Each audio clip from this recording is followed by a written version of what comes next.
Welcome to the following presentation of the National Football League on NFL Network.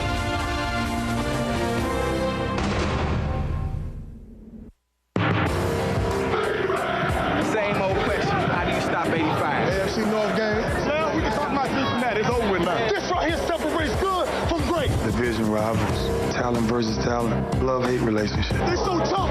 They ain't that tough. There's a lot of crazy stuff that goes on talking between the hashes, man. Man, no, let's go. Those guys not going to quit. We're not going to quit. I don't believe it.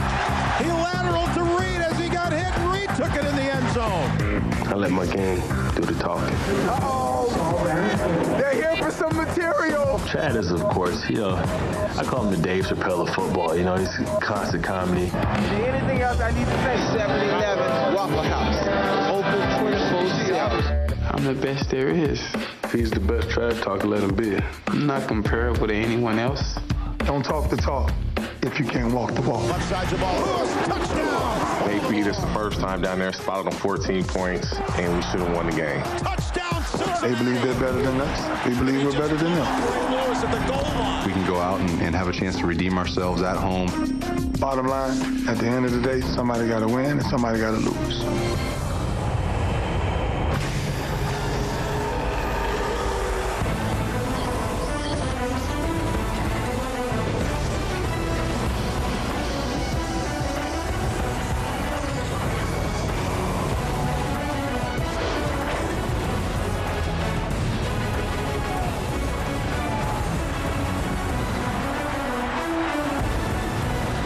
Unseasonably warm and excessively wet. That's been the forecast all day here in Cincinnati, Ohio, where we've already had some rain in advance of an expected downpour. But all that rain in the forecast has done little to dampen the spirits of those who have packed the house this evening for a matchup of bitter division rivals. In what local fans call the jungle, their beloved Bengals are set to battle the Baltimore Ravens, who can clinch both a playoff berth and a division crown with a victory. Baltimore Ravens and the Cincinnati Bengals, 1-2 in the AFC North. They're under pressure and under the lights tonight on the rain-slicked turf at Brown Stadium. And good evening. Welcome to Primetime Football on NFL Network. Brian Gumbel, pleased to be alongside Cincinnati Bengals legend. Oh, yeah. Chris Collinsworth. You get to play a home game. That's pretty good, man. I'm going to enjoy this one. Who can't enjoy this one? This is an exciting matchup. We have the 9-2 Baltimore Ravens against the 6-5 Cincinnati Bengals. And while we have an awful lot of storylines tonight, the biggest one may be the simplest one, the irresistible force and the immovable object. Yeah, it really is a great offense in Cincinnati going against a great defense with the Baltimore Ravens, but the star power that's going to be on the field. Carson Palmer and Chad Johnson and Rudy Johnson against Ray Lewis and Ed Reed and Chris McAllister and Bart Scott. All these guys are some of the absolute best at their position, and they're going head-to-head here tonight. When these two teams met just 3 weeks ago, the Ravens prevailed 26-20. Since then, the Bengals offense has been on a tear, averaging 37 points a game. Carson Palmer has thrown 9 touchdowns. Chad Johnson has had a record-setting 3 weeks. But this Ravens defense is like none we have seen this year. Yeah, maybe in some time, maybe back to the days of 2000 when they won the Super Bowl. But I really believe that when you look at this Baltimore Ravens team from top to bottom, and especially on the defensive side, they're simply remarkable. They have so many interchangeable parts. Any one of the front 7 can blitz. They can drop into man coverage. They can fall back. And because of the way this defense is playing right now, you've just got to believe they have a really legitimate shot to win another Super Bowl. We've already had the coin toss. Yes, we do have to remind you that tonight's game is being brought to you in vivid, exciting, luxurious HD. There you go. That Bengals offense will get the ball first. Our game time temperature 55 degrees, but we got to put that in some context. It was close to 70 yesterday. Temperatures have been falling, and they are expected to continue to fall, so much so that they're talking about snow in the morning. Matt Stover gets us underway. This is Glenn Holt. Getting back just past the 30 before he's brought down. Let's set the Bengals offense for you. Fully recovered from knee surgery in January, Carson Palmer is tied for the NFL lead in TD passes with 21. Behind him, this is a Johnsonian offense. Jeremy Johnson leads Rudy Johnson in the running game. Chad Johnson is the big play guy. Up front, injuries have forced the Bengals to start 3 backups. Guycheck, Whitworth, and Andrews are part of a young offensive line.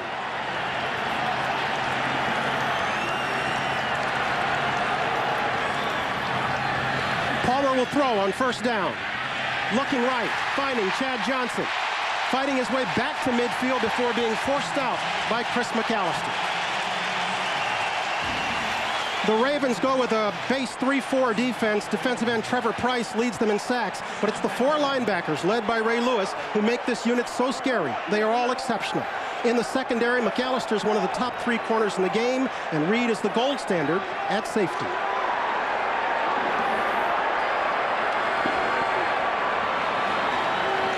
First and 10, Reggie Kelly is the H-back. Rudy Johnson is deep. Palmer changing at the line. Rudy Johnson with his first carry getting back barely to the line of scrimmage. Credit Ray Lewis with the stop. And for Carson Palmer, talking with him today, he said, I have to be perfectly honest with you, Chris. He said, when you play against the Baltimore Ravens defense, at best, half the time you're guessing out there as to which look they're going to give you next. So he'll come up underneath the center like he did right there, try and get Baltimore to show them which defense they're playing, and then come out and change the play. Unfortunately, Ray Lewis, Ed Reed, and those guys then change the defense, so I don't know what purpose it really serves. Second and 9, he's got Hushmanzada and Henry to this side, throwing wide for Henry, incomplete.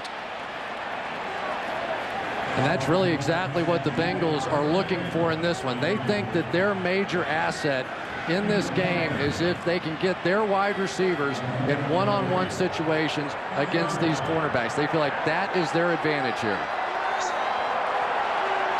Palmer facing his first 3rd and long of the evening. You see once again he gets up underneath center. He thinks he sees Ed Reed off to his left in a blitz formation, and he'll try to run away from that. Palmer looking Johnson's way, but he'll come up short. And the Bengals will turn it over on downs.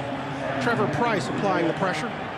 And I don't think anybody in Baltimore can believe that Trevor Price ended up on their roster this season. Their feeling was he was the best interior pass rusher in the game. They lost a couple of guys that they didn't want to lose, and then they called Rex Ryan, the defensive coordinator, and said, well, how about Trevor Price? He said, that'll work. That works. He leads this Baltimore unit in sacks. Kyle Larson will punt it away. This is B.J. Sams down at his own 11-yard line.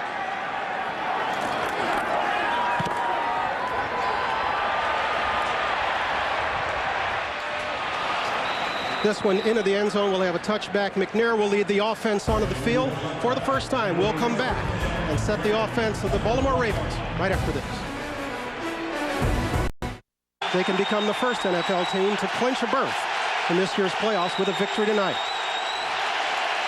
First and 20, McNair brings them up. Ovi Mahaley is the up back, and Jamal Lewis is deep.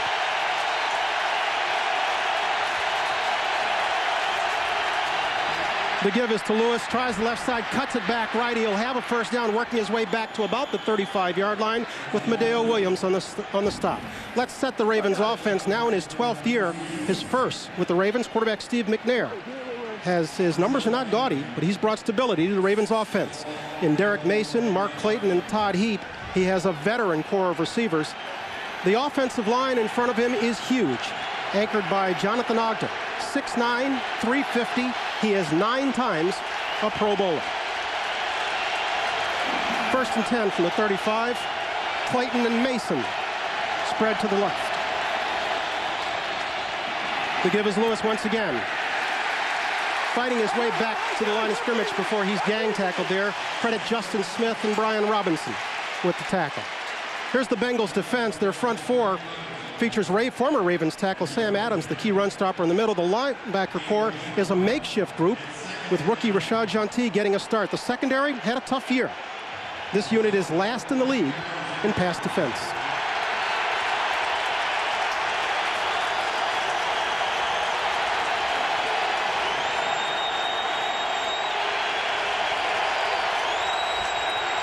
McNair facing second and 10 from his own 35.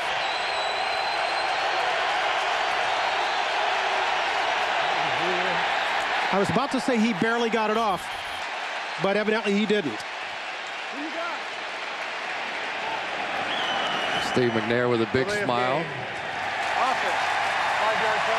gives us an opportunity to identify Pete Morelli for the first time this evening. He's our official in charge of the crew. And Brian Billick's not smiling. So it's, you know, but really for Brian Billick, he had to be smiling the day that Steve McNair walked through his door for a 4th-round draft choice. He just gave instant credibility to this offensive team, a team that had been so dominated by the defensive side of the ball in games, in practice, in the locker room. And the minute Steve McNair walked in, all that balance came right back. It's interesting, in discussions with both Bengals and Ravens, the word they kept talking about is calm. He's brought calm to the offense. This is Jamal Lewis trying off the right side and not finding much there. Maybe a gain of 2. Dexter Jackson on the stop. And you have to say about Steve McNair that here's a guy that the Tennessee Titans, obviously took them to the Super Bowl, meant so much to that franchise. And then they locked him out of their facility in one of the most bizarre things that I had ever seen and said, we don't want you in here. We're afraid you're going to get hurt. And Steve McNair, instead of going off and saying that this is unjustified and getting upset, he said, hey, it's a business. I understand it. One of the classiest guys in the league. On a 3rd and 12, Musa Smith has replaced Jamal Lewis in the backfield. McNair will throw, and then Demetrius Williams will come up short of the first down. And the Ravens will have to punt. Kevin Casefahorn. And Kevin Casefahorn for the Cincinnati Bengals, one of the big surprises so far this year. He has simply been marvelous. Just they thought one of the weaknesses on this Bengals defense a season ago was in their secondary play, so they went out and got Dexter Jackson. And yet this year, their star back there has been Kevin Casefahorn. His 6 INTs tied for the league lead. This is Sam Cook punting it away for Baltimore. Kewan Ratliff lets it bounce. It'll be down at about the 20-yard line, and so the Bengals, for the 2nd time this evening, will be in business. All eyes on Chad Johnson. 573 yards the last 3 weeks. We'll check him out when we come back.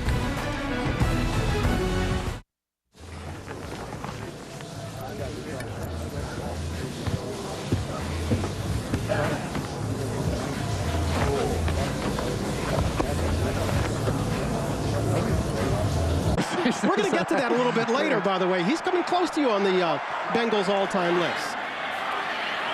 Palmer will throw on 1st down, looking deep. Coming up short, out of bounds. Ed Reed, incomplete. And for Carson Palmer, he wants to begin to stretch this defense a little bit, but they know where they want to go. They want to go to Chad Johnson, and especially when they get him working up there against Samari Rolle. But Ed Reed knows that as well, and he was cheating that way. That ball just a little underthrown. You have to wonder, how slippery is the ball? Even though it's not raining currently, I don't think, the field is still very wet, and so the ball's wet. Once again, Reggie Kelly is the H-back. Behind him, Rudy Johnson. He'll get his first carry of the night off the left side. Ed Reed on the tackle. We have Rudy Johnson wired for sound tonight. I keep telling you all day I need that push now. I need that push. I'm going to keep telling you all day. I need that push. Keep them on point. Keep them focused, all right? All day, okay? All day, all right? Don't be surprised, all right? No surprises. Where we going to take the ball? Up the field. Where? Up the field. 1, 2, 3, where? Hey, let's go to work, man. Let's go, boy. Had a chance to spend some time with him yesterday. What a great guy. Charming guy. Pretty good player, too. But right now, this Bengals offense, nothing is working against the Ravens defense. They've been dominant. 3rd and 10. Palmer will throw.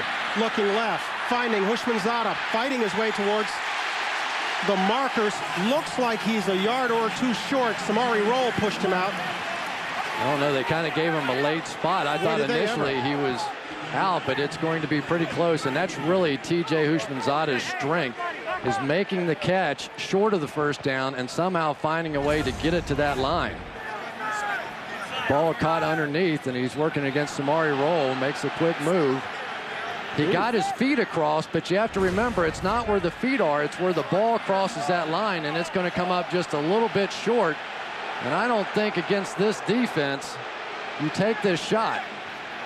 It looks like Marvin Lewis may be challenging the spot, which is a better option than going for it. He's got it in his hand. He has not thrown it yet. He's saying challenge the spot, though.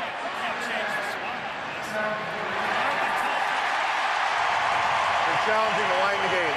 Why do crowds always cheer when their coaches challenge? You're going to have to think about that and answer it for me when we come back. 9:24 to go in the first. We'll have the decision when we come back.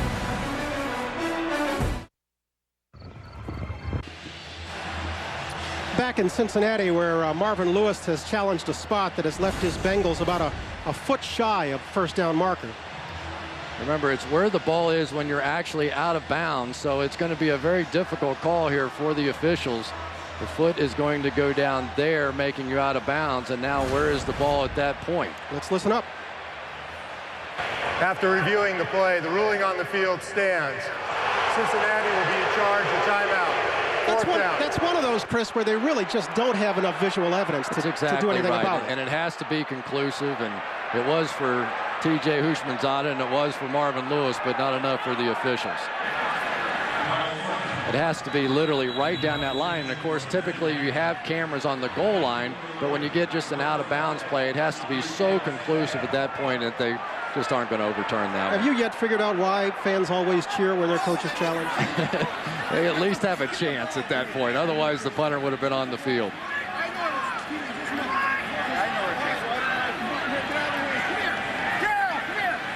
It looks like they may have a little problem trying to figure out exactly where it was before. We may get a little more information than the officials want us to have at this point with the mics on.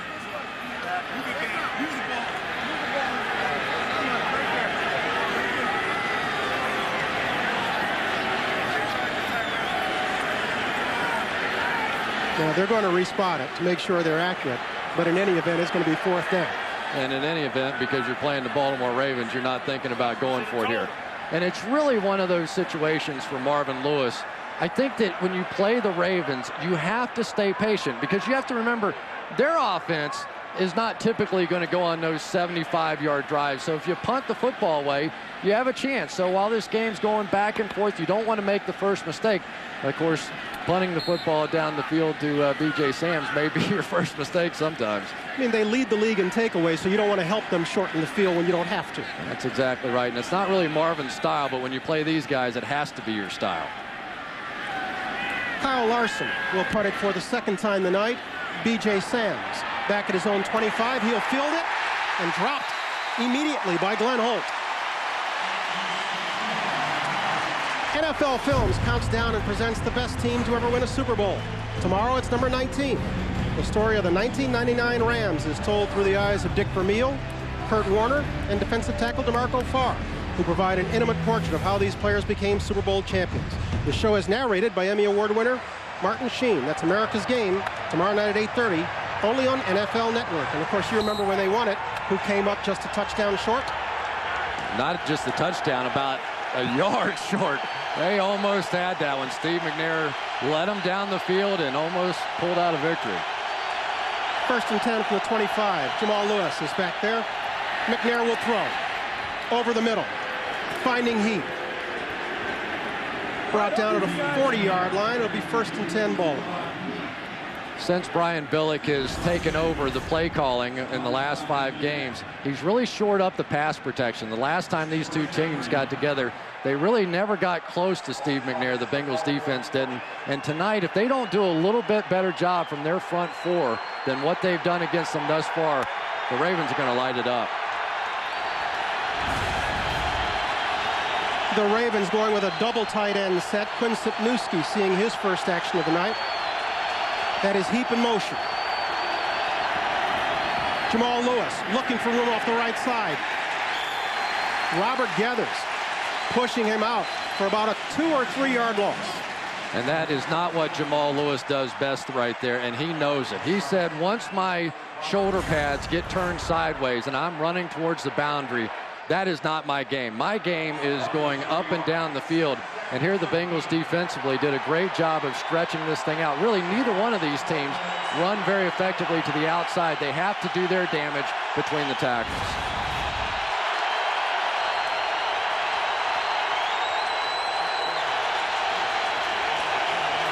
Call it 2nd and 12. McNair empties the backfield and calls his first timeout of the night. We have 7:46 left to play in the first. in an AFC North battle. We're back after this.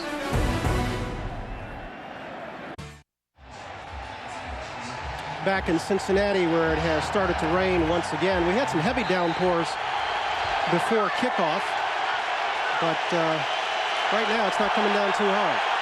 2nd and 13. Heap comes in motion this side. McNair throwing over the top. Derek Mason brought down at about the 42-yard line.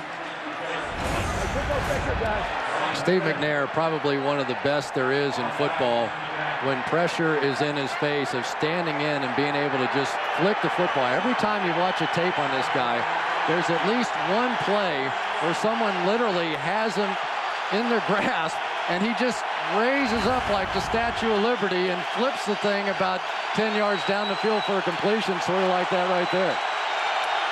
3rd and 7. McNair overthrowing Derek Mason. They'll give it up on downs. And obviously the Baltimore Ravens offensively are okay. They've been much better offensively under Brian Billick since he took over the play. Obviously they're 5-0 when he's been calling the plays, but they're still not a great offensive team, and that goes back to Marvin Lewis's decision to punt the football away. You understand why now. Sam Cook shanks this one off the side. Kewan Ratliff will field it at about the 15-yard line and go out of bounds after a gain of about 2. They'll be in business at their own 17-yard line. 6:52 to go in the first. Thursday Night Football is brought to you by IBM. What makes you special? K Jewelers, where every diamond is hand-selected to match beautifully.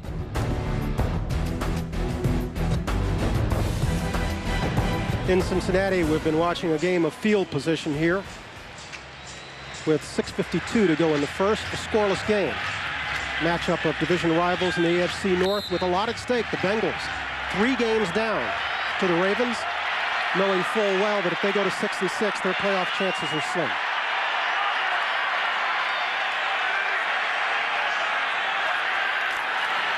Rudy Johnson with his second carry of the night. Inside, fighting his way for perhaps a gain of 3. One of the really difficult things about playing the Baltimore Ravens is you can't get to their linebackers. They have terrific defensive tackles in Kelly Gregg and Haloti Ngata up front. And it's one of the things that Ray Lewis just insisted on. He said, guys, I need protection like I had back in the year 2000. You give me protection, I'll get to the ball carrier. And so far tonight, that's exactly what we've seen. 2000, who did he have? Adams and Siragusa? That's it. 2nd and 8. Palmer throwing off the left side. Hushmanzada fighting his way towards the marker, would appear to have a first down. If you're going to beat the Baltimore Ravens, you have to block well, and your backs have to block well. The Pittsburgh Steelers last week did a horrible job in pickup.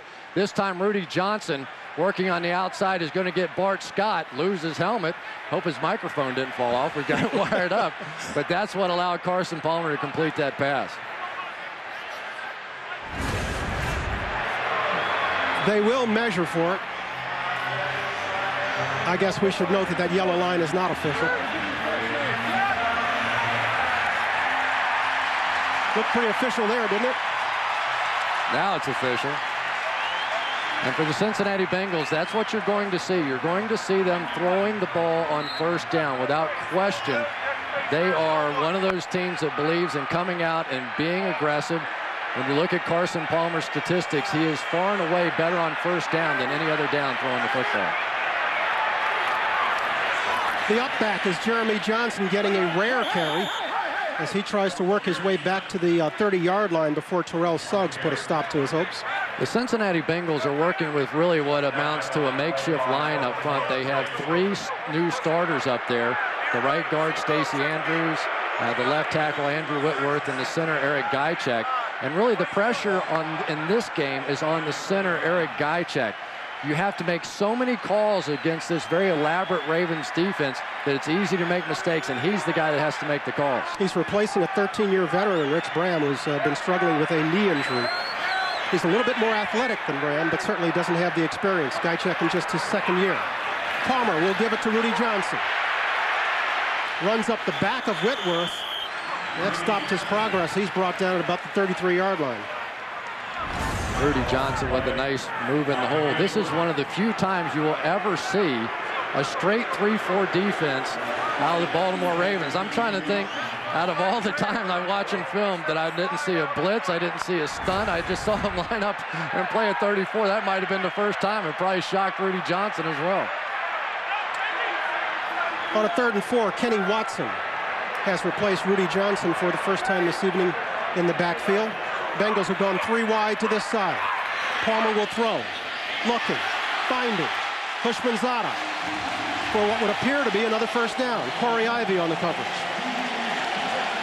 I don't think there's any question that when Carson Palmer needs a big play, the guy he relies on the most in 3rd down is T.J. Hushmanzada. He runs the most reliable routes. We have some great route runners in this game. And certainly T.J. Hushmanzada, Chad Johnson, Todd Heap. These guys really understand the basics of the receiver position. And Hushmanzada, Mr. Reliable on 3rd down. Palmer has emptied the backfield for the first time tonight. Throwing to this side, Rudy Johnson pushed out at about the 46-yard line. DeJuan Landry defending.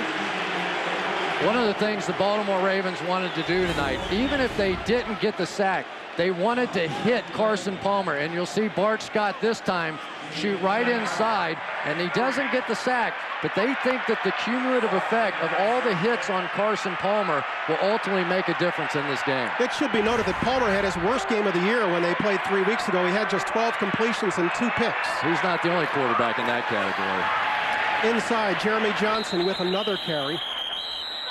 He's not going nowhere.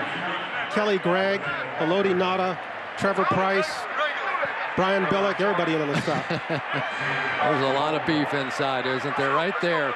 When you talk to the coaching staff of the Baltimore Ravens and you say, tell me who the top 3 players on the defense of the Baltimore Ravens are, you are not going to believe this. With all the stars over there, every one of them mentioned that guy right there, Kelly Gregg, the nose tackle. Yep. You think we'll get to that run back of his later? I hope so. It's 3rd and 1. The Bengals will throw for it. Palmer to the far side. Johnson with the catch. First down, Cincinnati. Samari Roll, his cousin, out there covering Chad Johnson, and Chad saying, believe me, throw it. Watch this route, though. See how Chad sells the illusion of speed. Of course, he has the great speed, the deep ability, but you could see the burst at the end of that route. That's the kind of route running I'm talking about.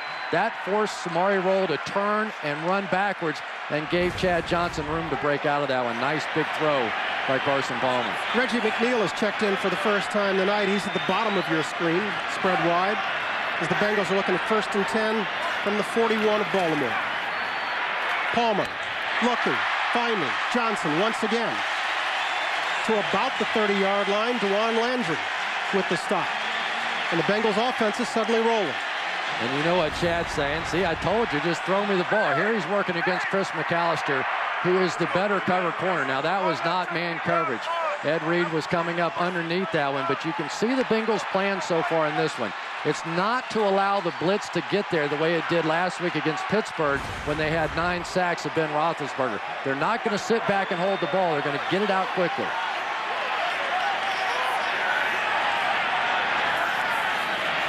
Palmer will throw again. Good protection. Looking and finding Chad Johnson with some running room. Gets it down inside the 10-yard line before he is brought down.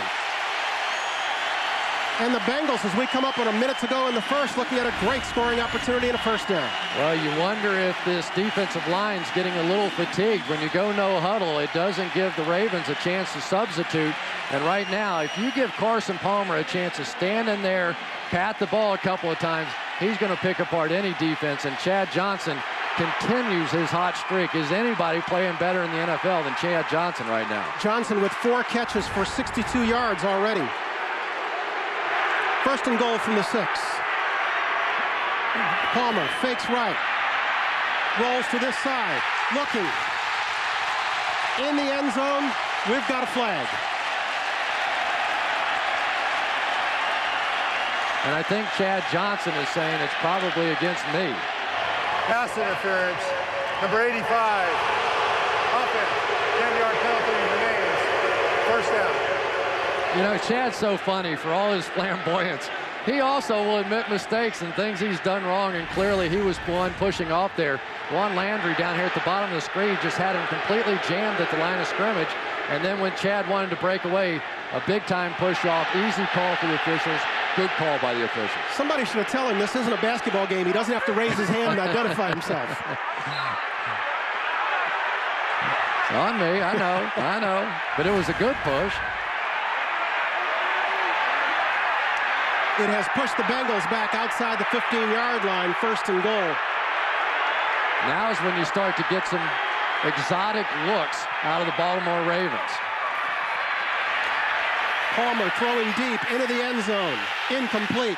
Was throwing for Henry. Henry looking for a flag on Samari Roll. But that prayer goes unanswered.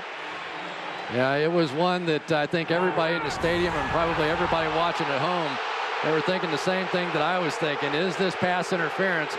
And I tell you what, I think that's pretty close right there. It's Samari Roll definitely initiated the contact, seemed to grab a little bit there, but the official's just going to let him play on at that point. That's kind of having your head around rule, isn't it? Yeah. As long as he's back looking at the ball, they'll let him play? I suppose. I mean, anybody that really knows what pass interference is in this league, I wish they'd send me a note. I think it changes every game. Second and goal. Palmer avoiding the pressure, swinging wide. Rudy Johnson working his way inside the 10-yard line before being forced out by Bart Scott. It's a really interesting matchup now down here on the goal line because you have the Cincinnati Bengals, one of the best teams in the NFL. When they get inside the 10-yard line in a goal-to-goal situation against the Baltimore Ravens defense that is the best in the NFL in keeping you out of the end zone.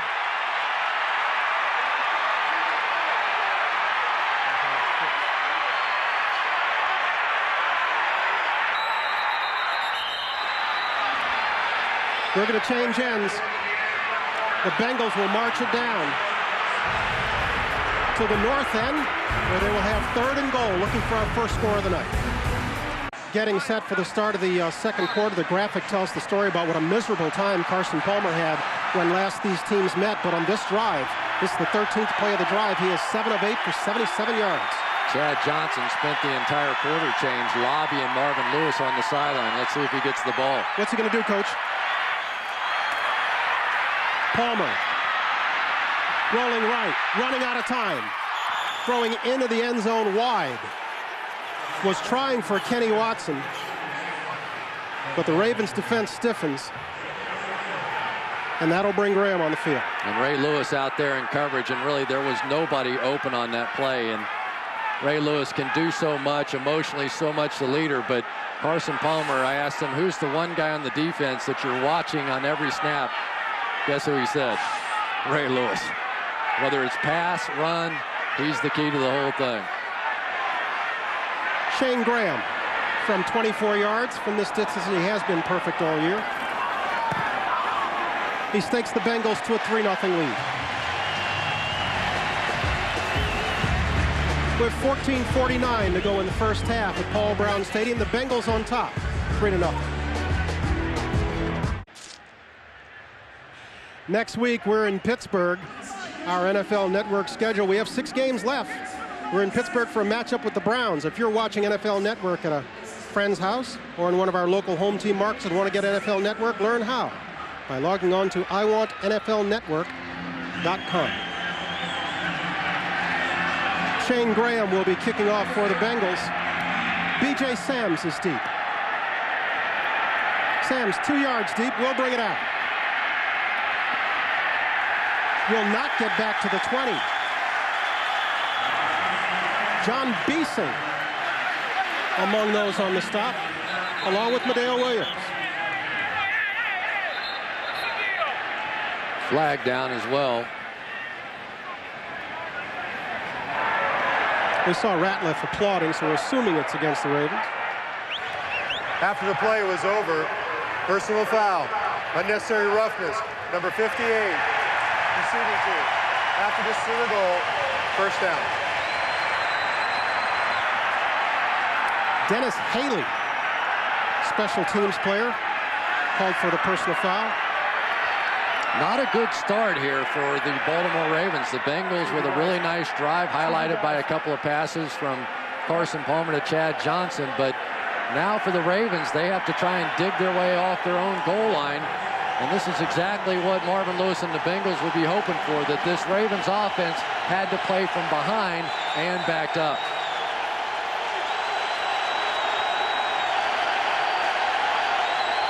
They've spotted at the 10-yard line, 1st and 10. Jamal Lewis is the deep back. McNair will throw on 1st down.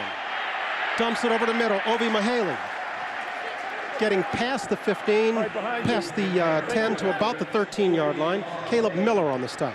Obi Mihaly got a few carries last week. I think it probably shocked him as much as anybody, but Billick really doing a nice job sort of opening up the offense.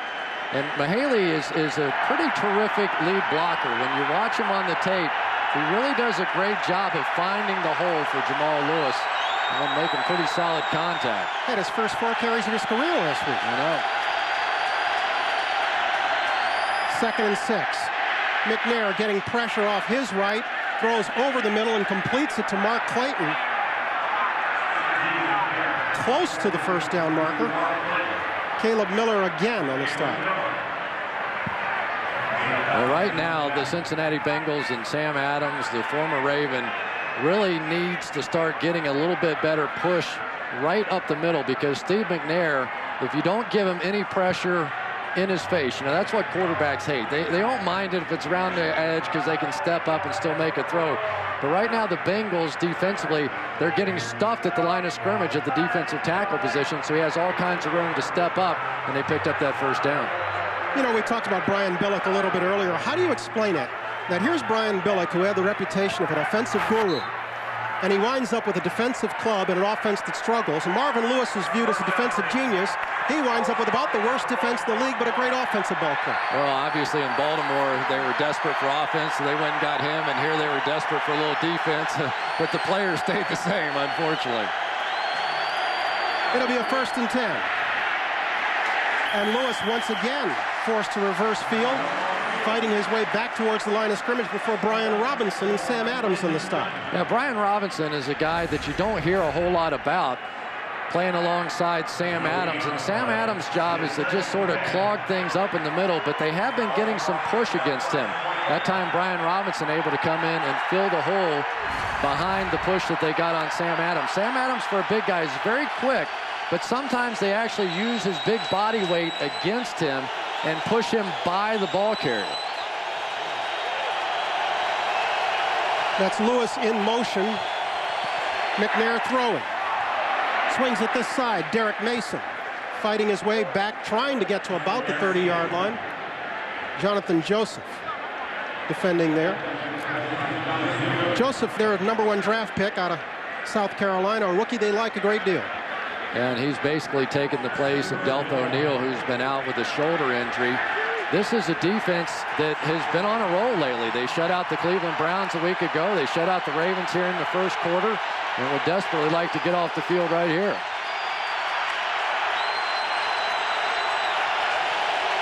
Both of these teams coming off shutouts. The Ravens last week really beat up the Pittsburgh Steelers. McNair loves to throw in these short yardage situations. He'll give it inside, and Lewis will not get there. Maybe that's why. Pretty good penetration right there inside.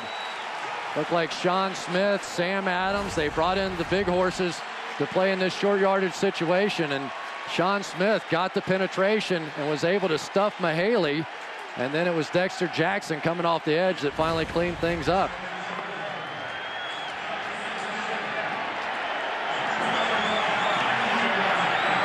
And so Sam Cook will be punting from just inside his own 15-yard line. Kewan Ratliff is back for the Bengals. Ratliff will field this one at about the 27. Stutter steps his way past the 30 before he is swarmed under. And the Bengals offense will come back on the field with 11 to play in the 1st half, leading 3-0. offense will be facing a Ravens defense that, as we noted, is coming off a shutout of the Pittsburgh Steelers. And we said they beat them up last week, and they really did. Oh, it was ugly.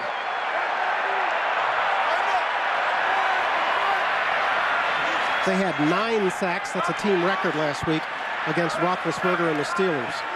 And the Steelers really struggled to block anybody in that one. Rudy Johnson running this side, around the left side, getting back to about the 33-yard line. Jeremy Johnson leading him in there. Ray Lewis with the stop.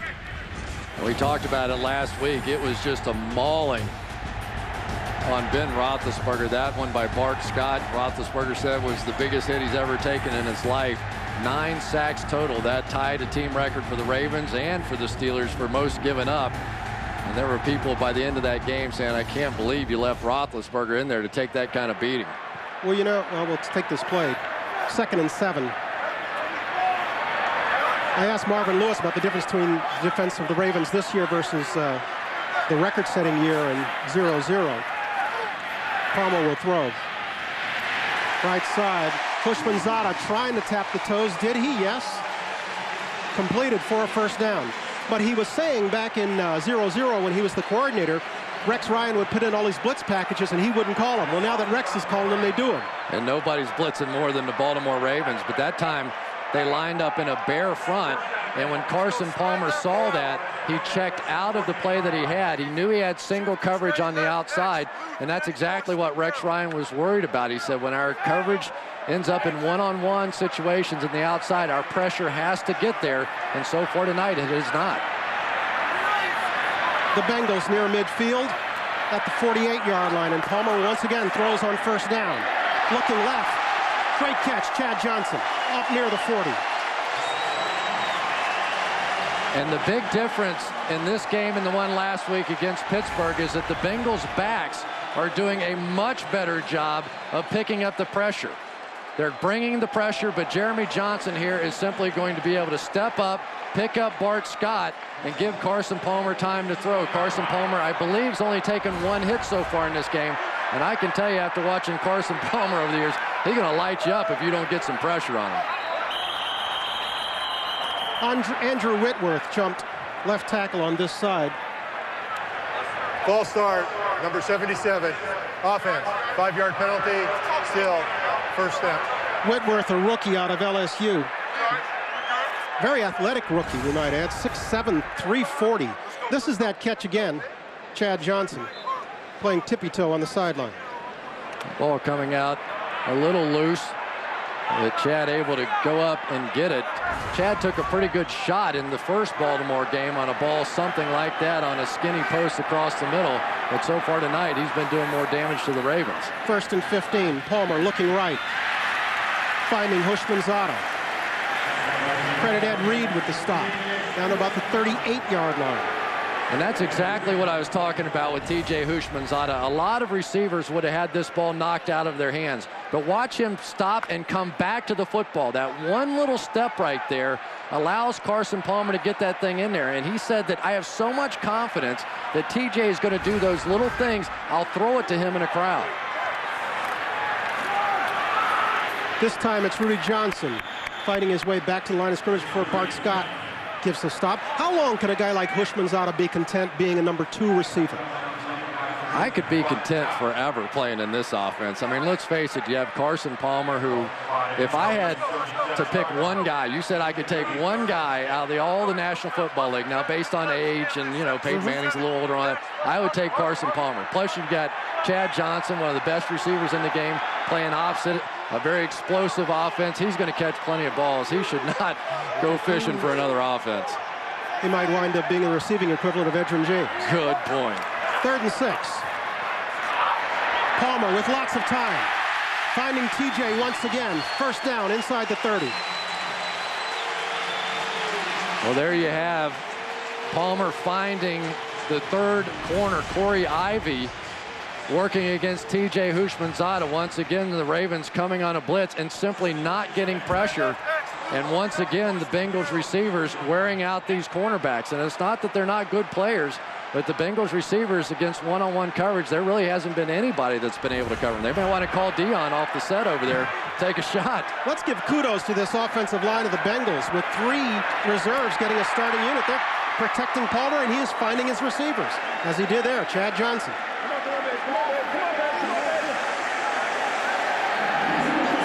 That time a big throwing lane coming for Carson Palmer in between the zone.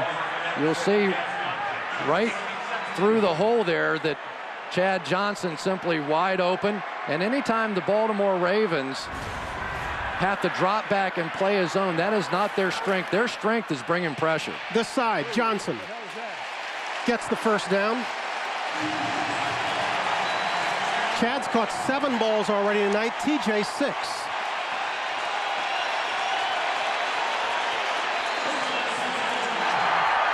Back inside Paul Brown Stadium, Bryant Gumbel along with Chris Collinsworth. We're watching a matchup of bitter division rivals. The Baltimore Ravens trying to clinch a playoff berth with a victory tonight, hold a 3-game lead over the Cincinnati Bengals, who are fighting for their playoff lives. Bengals out in front 3-0 with 6 minutes to go in the first half.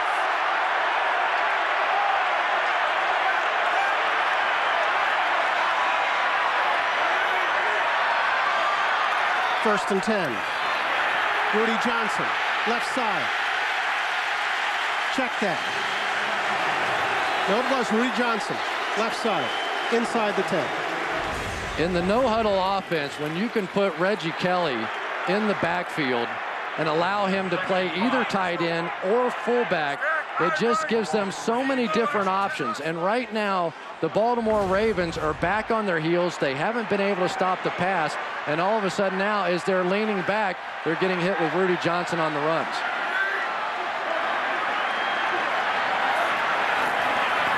Second and 5. Palmer is hot. Swings it outside. Jeremy Johnson can't find the handle on it. And look who was on him. Adalys Thomas on the outside at 270 pounds. A guy that runs a 4.5 340 and probably the most versatile player in the National Football League. He has literally played all 11 positions for the Baltimore Ravens on the defensive side. Last year, they actually had him out on Chad Johnson, and he jammed him so badly, he ran him into the Gatorade on the outside. Chad was talking a little trash the first time, but not the second. Look at those numbers for Thomas. Maybe the best player in the NFL nobody talks about. There's Adalys Thomas, and there's an inside linebacker now. 3rd and 6. Palmer getting pressure, rolling right, looking in the end zone for Reggie Kelly, but out of bounds. I don't think Carson's going to be too happy with himself on that one. He had Reggie Kelly out there. He had some room to throw it in. Probably tried to be a little too safe. Maybe Chad Johnson's able to lean out and make that play. But Reggie Kelly, both feet out of bounds. If he brings him back to that pylon a little bit, I think it's going to be a touchdown for the Bengals. And the Ravens, living on the edge, are looking at no worse than 6-0 right now. The Bengals on their sideline have to be somewhat disappointed after 2 great drives to stall when they get close. Shane Graham. This one from 27. Splits the uprights, and the Bengals will go out in front 6-0. So far, it's been all Bengals, but the scoreboard shows no great evidence of that. It's 6-0 Cincinnati. We're back after this. Don't forget, coming up next, it's the Wendy's halftime show. Join Rich Eisen, Steve Mariucci, Deion Sanders, and Marshall Falk for first half highlights and analysis, as well as a preview of that big game in the Meadowlands this weekend between the Cowboys and the Giants. Who are you liking that one? That's a tough one. I picked the Cowboys, but I spent about 20 minutes trying to guess on it. Shane Graham will kick it away once again. B.J. Sams bobbles, gets it back past the 20, looking for running room, but stumbles over the 26-yard line. Ball's loose, but they're saying it's down. Well, don't forget, though, there is a possibility of replay, and if he were not down in replay, it could be reversed. But the bigger story right now is B.J. Sams, who's one of the most electric kick returners in the league, had a huge day, over 212 yards in returns against Atlanta a few weeks ago, and that's a big story. We'll check his condition when we come back to Paul Brown Stadium on a Thursday night. Back in Cincinnati, B.J. Sams is still down after being tripped up by Kenny Watson on a kickoff return. We'll show this to you once again, but we're pretty sure without our medical degrees of what happened out here. It's kind of ugly.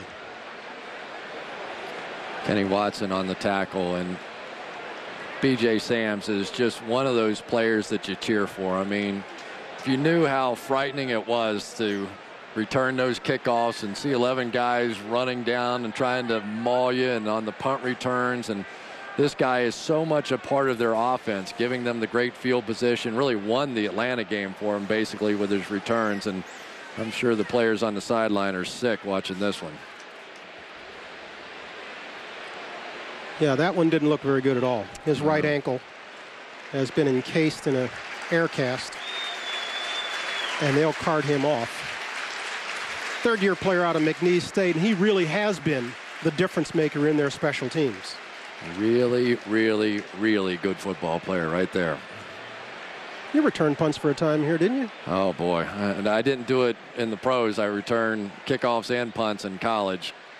And it's just, it keeps you up nights, honestly, thinking about, you know, playing receiver is nothing compared to returning those kicks, because you're taking off, flying down there, and you've got all these maniacs sitting over on the sideline just salivating, waiting to get in the game and hit somebody, and it's just craziness on those special teams and on those kick returns. And this guy is simply one of the best in the NFL. Certainly would have been a candidate to go to the Pro Bowl this year as the returner, and hope it's not quite as bad as it looked. The Bengals fans give him a nice hand as they drive him off on the cart. It was not ruled a fumble. It was ruled that he was down before the ball came loose. And so the Ravens offense, with just inside 5 minutes to go in the first half, will be in business at the 26-yard line. Lewis is the deep back, Mahaley the up back. Mahaley leads Lewis off the left side. But Caleb Miller stopping him after a gain of about 3 yards. You know, I talked about Kevin Case-Fahorn as a backup player who's worked his way into the lead role here with the Cincinnati Bengals. But probably more shocking was the play of Caleb Miller. And talking with Chuck Bresnahan, the defensive coordinator, I asked him who's his best players out there playing right now, and he said Caleb Miller. I said, Caleb Miller? He wasn't even anywhere close to being a starter at the beginning of the season. Had a lot of injuries throughout his career so far. Getting an opportunity and taking advantage of it. 2nd and 9. Fake to Lewis. McNair will roll this side, throwing for the first and sticking it in there to Derek Mason. First down, Ravens. Jamal Lewis, how are these numbers? First carry of the night, he got 15 yards. His next 6 total, 10 yards. You know, but at least they're still trying to pound it in there. And when you do that, it does set up the bootleg. It does set up the play action pass. And it's the one thing that Brian Billick has done since he's taken over the play calling, is he's been very patient with the running game. He told Jamal Lewis he was going to be the feature guy. Jamal said, yeah, right. I've heard that before. But he has been. 1st and 10. We're inside the 3:30 mark of the first half, and this is Lewis once again finding room up the middle, crossing midfield, and getting a first down to keep this Ravens drive moving. Dexter Jackson and Madeo Williams on the stop. And that's exactly what I'm talking about. Jamal Lewis has a tendency sometimes to take a few little jab steps in the hole, but when he does break the line of scrimmage, and we saw it last week against Pittsburgh, if you can give him that first couple of yards and get him running in the secondary, he looks like a different back. They've really worked hard on him here lately of not taking those little pitter-patter steps when he gets to the line of scrimmage and just cramming that thing in there. Good block inside from Todd Heap. Great block for a receiving tight end. 1st and 10 from the 48. Lewis hit in the backfield. Dexter Jackson coming off the corner. Dragging Lewis down for a loss.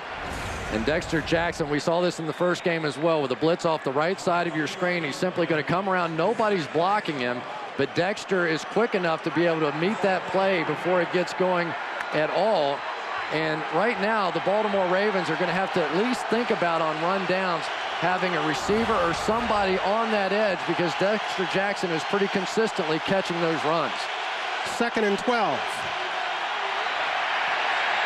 McNair getting pressure from Jackson inside, rolling right. Underthrowing Derek Mason, they're calling this one incomplete. Mason has other ideas, followed it through. But this one seemed to have bounced off the turf. We've hit the 2-minute warning here in Cincinnati with the Bengals out in front, 3-0. Thursday night football. We'll have all your first half highlights and analysis and get you set for the rest of Week 13, including a Cowboys-Giants discussion. That's coming up at halftime. Bryant, back to you. Every time I have to move to a second-hand account, I get lost. It is 6-0, not 3-0 here in Cincinnati. And Steve McNair missed a pretty easy throw on that last one to Derek Mason. Really would have been, if not a first down, awfully close. Just didn't look like he followed through on the play. And it caught enough of the turf for him to call it incomplete. And with the Ravens looking at 3rd and 12, the Bengals have gone to a dime package for the first time this evening. 6 D-backs. Chuck Bresnahan, their defensive coordinator. Would you believe the Bengals are working on 6 consecutive quarters of shutout football? How about that? This is a defense that is 31st in the league. McNair running out of the pocket, upfield, will get the first down as he slides to about the 30-yard line. I can't tell you how many times this year that Steve McNair in key situations, you know, he's brought this team back 3 different times, late in the game, wins, and almost all of them included Steve McNair runs. That time the Bengals came with a 5-man pressure, and McNair just found an alley. They had a 2-man look going where they were chasing the receivers, had their back turned. McNair recognized it, picked up a huge first down. Give him a gain of 19. It'll be 1st and 10 from the 31. Lewis stopped, restarts, perhaps a gain of 3 before Dexter Jackson stops him. And there's the stutter step that I'm talking about. I mean, here's a back that weighs 240 pounds, and what the Ravens want him to do is just pound this thing in there. Don't take those stutter steps. Use your weight and create some ground. Minute 14 left in the first half in Cincinnati. The Bengals clinging to a 6-0 lead. The Ravens, with their deepest penetration of the evening, have it down to the 28-yard line, looking at 2nd and 7. Heap comes in motion this side. McNair in the gun, will throw. Lots of time. Dumps it off. Mooses Smith looking for the sideline, trying to get out of bounds, does not. The clock will continue to run as Kevin Casebehan and Justin Smith ride him out. And that's one of those plays. The official ruled that his forward progress was stopped. He actually fell out of bounds, but they blew the play still alive and kept the clock running. It was very close, but they didn't give the Ravens the benefit of the doubt. McNair, 3rd and 4. And the Ravens will call a timeout. And I believe that's the Ravens' last timeout. He and Billick will have a conversation. And Brian Billick was saying, you know, let's get back to the huddle. Don't worry about it. We're all right. But that clearly is going to cost them here trying to score a touchdown coming down the stretch. Gives us a chance to remind you that you can watch extended highlights of every game every Sunday when Steve Mariucci and Deion Sanders join host Rich Eisen for NFL Game Day. That's Sunday nights immediately following the NBC game starring Chris Collinsworth. That was a bad combination right there for Brian Billick's squad.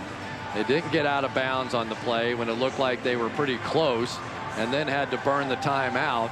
Now in a 3rd and 4 situation, you pick up the first down here, hopefully, and you're in a tough spot trying to score it. Brian Billick has had plenty of magic since he's come in, and due in big part to the fact that he's gone back to the running game, gone back to Jamal Lewis, but right now the ball's in the hands of his quarterback. This is where the Ravens generally like Todd Heap, their fine tight end, but Heap tonight only 1 catch for 15 yards. McNair getting pressure from his left side, looking and finding Demetrius Williams. First down, Ravens. Clock ticking down. They'll stop it with 29 seconds left in the half. It's a good job by McNair right there of taking his time and making sure everybody was set. So many quarterbacks getting such a rush up there that they'll come up, snap the ball, and somebody's shuffling their feet. You get the 10-second runoff in that situation because it would have stopped the clock. It goes back to what we were talking about earlier when we talked with Brian Billick and when we talked with Medeo Williams of Cincinnati. They both use the same term for McNair. calm. They said what he's brought to this offense in Baltimore is a sense of calm. And respect to the offensive side of the ball that, let's be honest, hasn't been there for quite some time.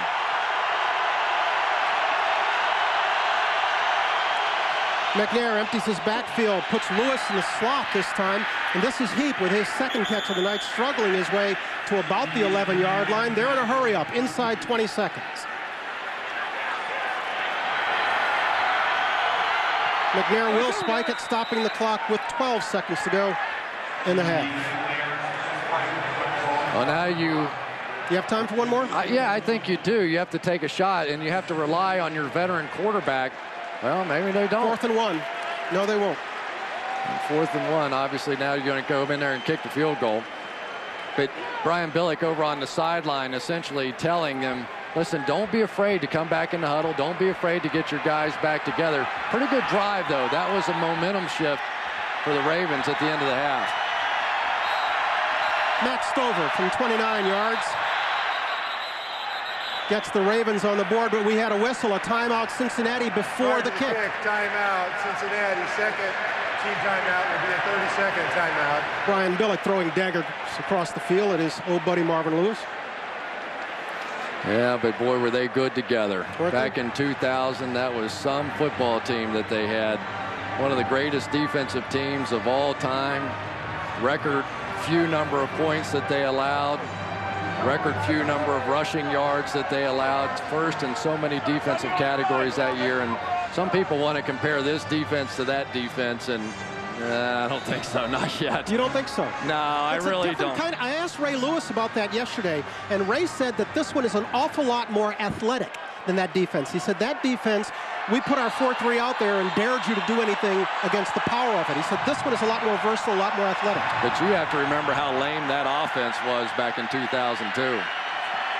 Matt Stover with a second chance, and this one he hooks wide. Pretty good timeout there by Marvin Lewis and company. And that is Matt Stover's first miss of the year from inside 40 yards.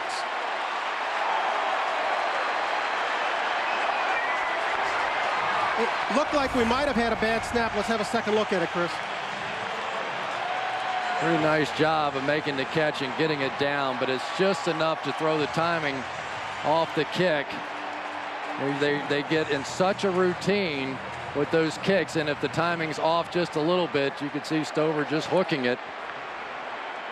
Sam Cook was the holder. I hate identifying the long snapper on these because it's the only time you ever mention it. And Palmer will take a knee to bring the first half to a close. No, I'm not going to mention the long snapper. And so the Bengals will leave the field with a lead of 6-0 over the Baltimore Ravens. Coming up next, the Wendy's halftime show. Rich teams, if the Ravens can come away with a win, they would clinch a playoff berth and clinch the AFC North. The Bengals, on the other hand, just trying to stay in it. These graphics tell the story. Yeah, they really do. And maybe for the Ravens, the more significant battle here is trying to maintain at least that number 2 seed, because the number 2 seed, you get the bye the first week of the playoffs. I mean, the Ravens are going to make the playoffs. I think they're pretty assured of that at that point. But if you're going to have a realistic shot to go on and win a Super Bowl, pretty much you have to have one of those 1 or 2 seeds. Of course, the Pittsburgh Steelers last year coming out of the 6th seed to get there. If you're Marvin Lewis in that halftime, are you a happy guy, or do you say, hey, you know what, we could have buried these guys. We should be in front 14-0. You let it get away. You know, I'll be honest, I'd be a little disappointed with my offense, not my defense. Obviously, the defense has just been playing spectacular football. But offensively, when you get it down inside the 10-yard line and you have the kind of offensive weapons that the Bengals have, you have to polish those drives off. And right now, all they've done is keep the Ravens in this game. The Ravens will get the ball first in this half. This is Musa Smith back to receive and getting it out to about the 31-yard line. B.J. Sams was carted off in the first half with what appeared to be an ankle injury.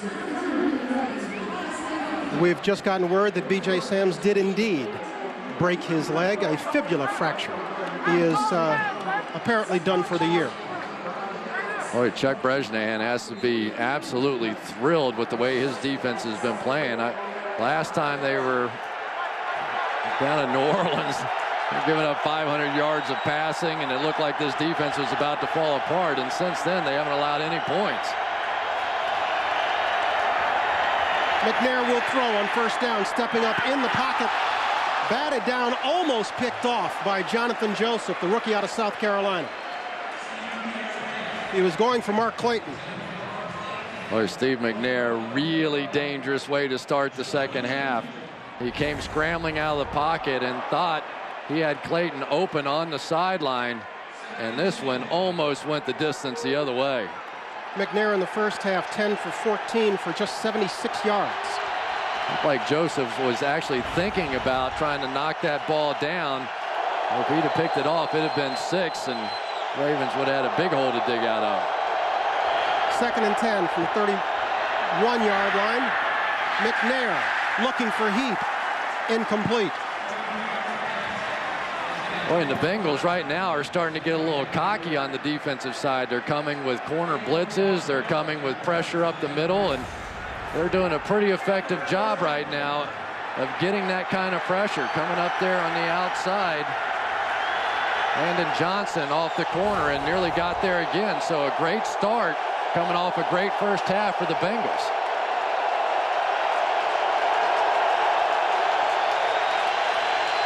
Crowd has come to life. They've been sitting on their hands for a lot of this evening. McNair, this side, Smith, not going to get there. Brought down at about the 35-yard line. Jonathan Joseph once again coming up with the stop. And it'll be a 3-and-out for the Ravens. And it looks like Musa Smith now down as well. A little bit of a give-up play that time by Steve McNair. 3rd down and long, and basically just flipped it out in the flat to Musa Smith and hoping. They are not being very effective right now on offense, but I would warn you, I have seen this out of the Baltimore Ravens a lot this season, where they don't look like much in the first half, and all of a sudden the game's on the line late in the game, and Steve McNair finds a way to put together some heroics. So the Bengals offensively need to get something going on offense as well. We did say it was the Ravens that had the great defense coming in, not the Bengals, right? I think. Sam Cook will get it away, and Kewan Ratliff will field it at his own 15. Starts to the right, comes back this side, stutter stepping his way to about the 23-yard line before he is swarmed under. You get a look at Carson Palmer's numbers of the first half. Really, he's had 2 glorious drives. One 12-play, 60-yard drive that consumes 6 minutes and 14 seconds. Another drive, 77 yards and 14 plays, consumes 7 minutes. And you have to remember what he's been able to do after that knee surgery. You know, it was the playoffs last year. He's only had about 6-7 months to get himself healthy. And some of the Bengals coaches were laughing about, there were a lot of stories about his fundamentals had fallen apart. And they're like, oh, please, man. The guy came off major knee surgery. We knew it was going to be midseason before he got back to form, and he certainly has been now. And now he's playing the mind games once again, trying to get the Ravens to show that look defensively and then audibling late.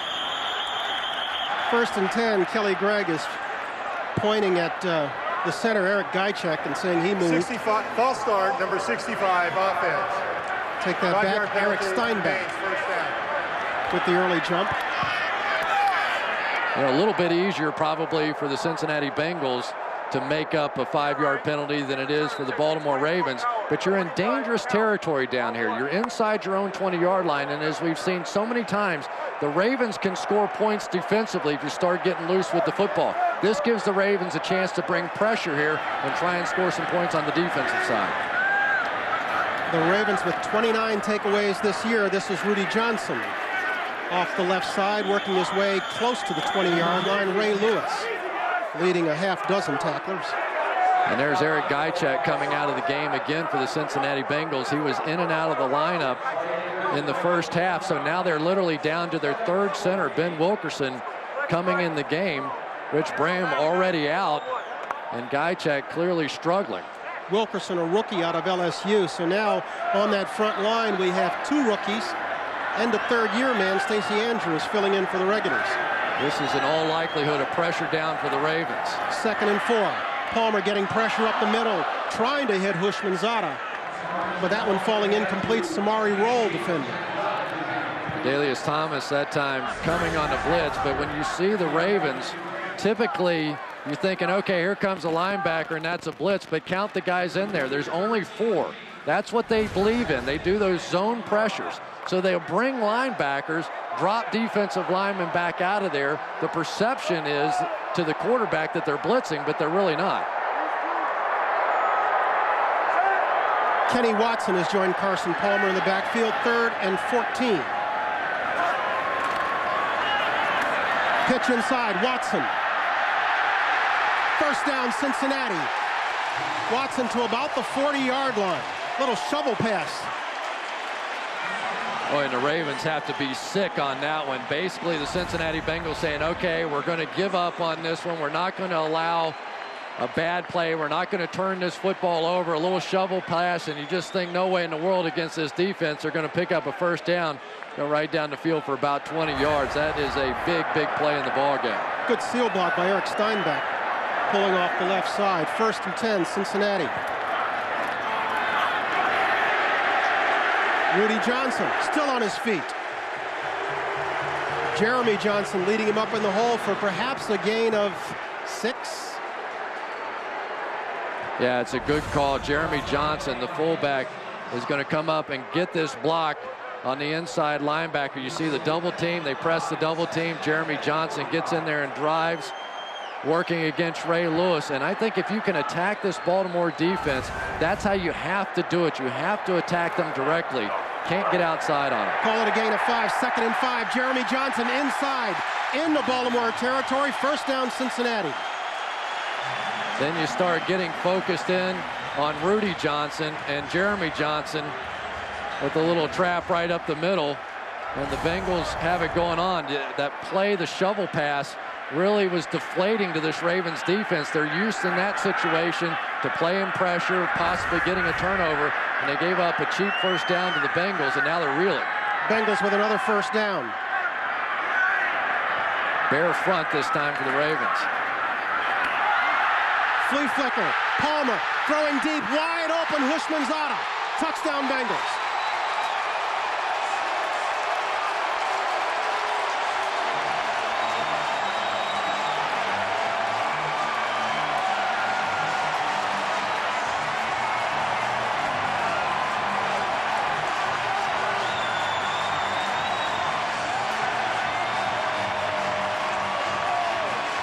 Carson Palmer on the flea flicker. TJ Hushmanzada down the right side.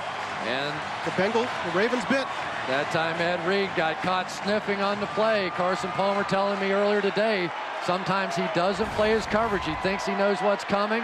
He gets frustrated at times when we get something going, and he'll come up and try and make a play. That time he got burned big time. Shane Graham adds the 13th point. It is 13-0 Bengals. Their offense hitting on all cylinders here as we get started in the second half. The Ravens will come on out and see if they can finally put some points on the board against a surprising Bengals defense. Back in Cincinnati, just 3.5 minutes into the second half, the Bengals have climbed on the board and jumped to a 13-0 lead on a 40-yard touchdown reception. Palmer to TJ Hushmanzada, finishing off a 6-play, 76-yard drive. This will be Corey Ivy, taking it at his 10. Needs a block on the left side. We've got a flag back as he's pushed out at about the 42-yard line.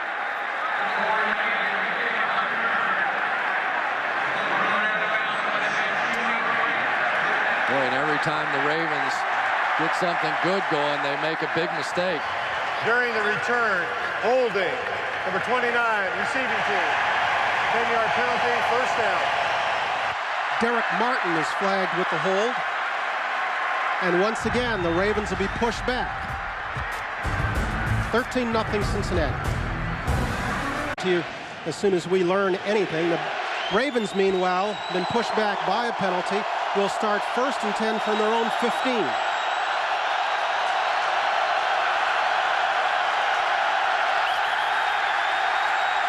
Jumping on the right side was Chris Chester. Nothing going right for the Ravens offense.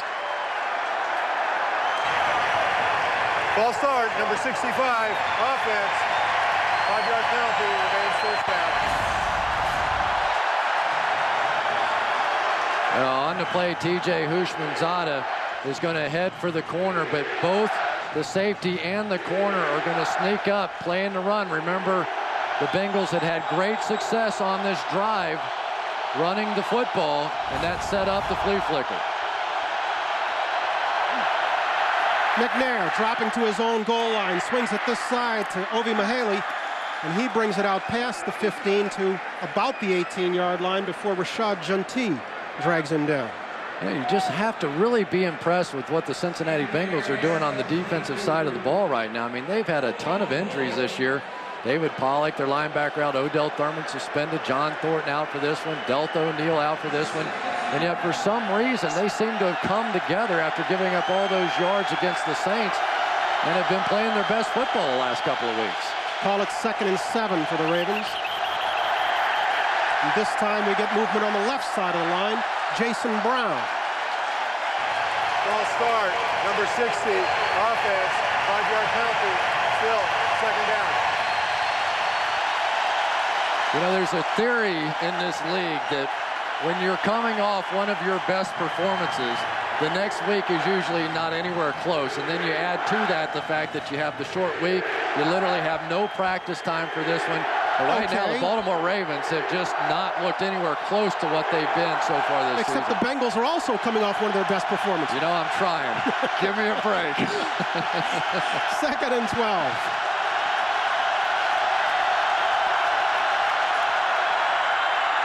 Give inside. Jamal Lewis fighting for yardage. Working his way back to about what they just lost on the penalty, to about the 18-yard line. Medeo Williams among those on the stop. And so far in this game, we've been seeing the Cincinnati Bengals with all three of their safeties in the game at one time. Medeo Williams, Dexter Jackson, Kevin Casefarhan, as the Ravens continue to tighten down with a tight end look and a bunch formation. The Bengals have answered with safeties on the field, and it's worked. 3rd and 6. Now they're back spread out.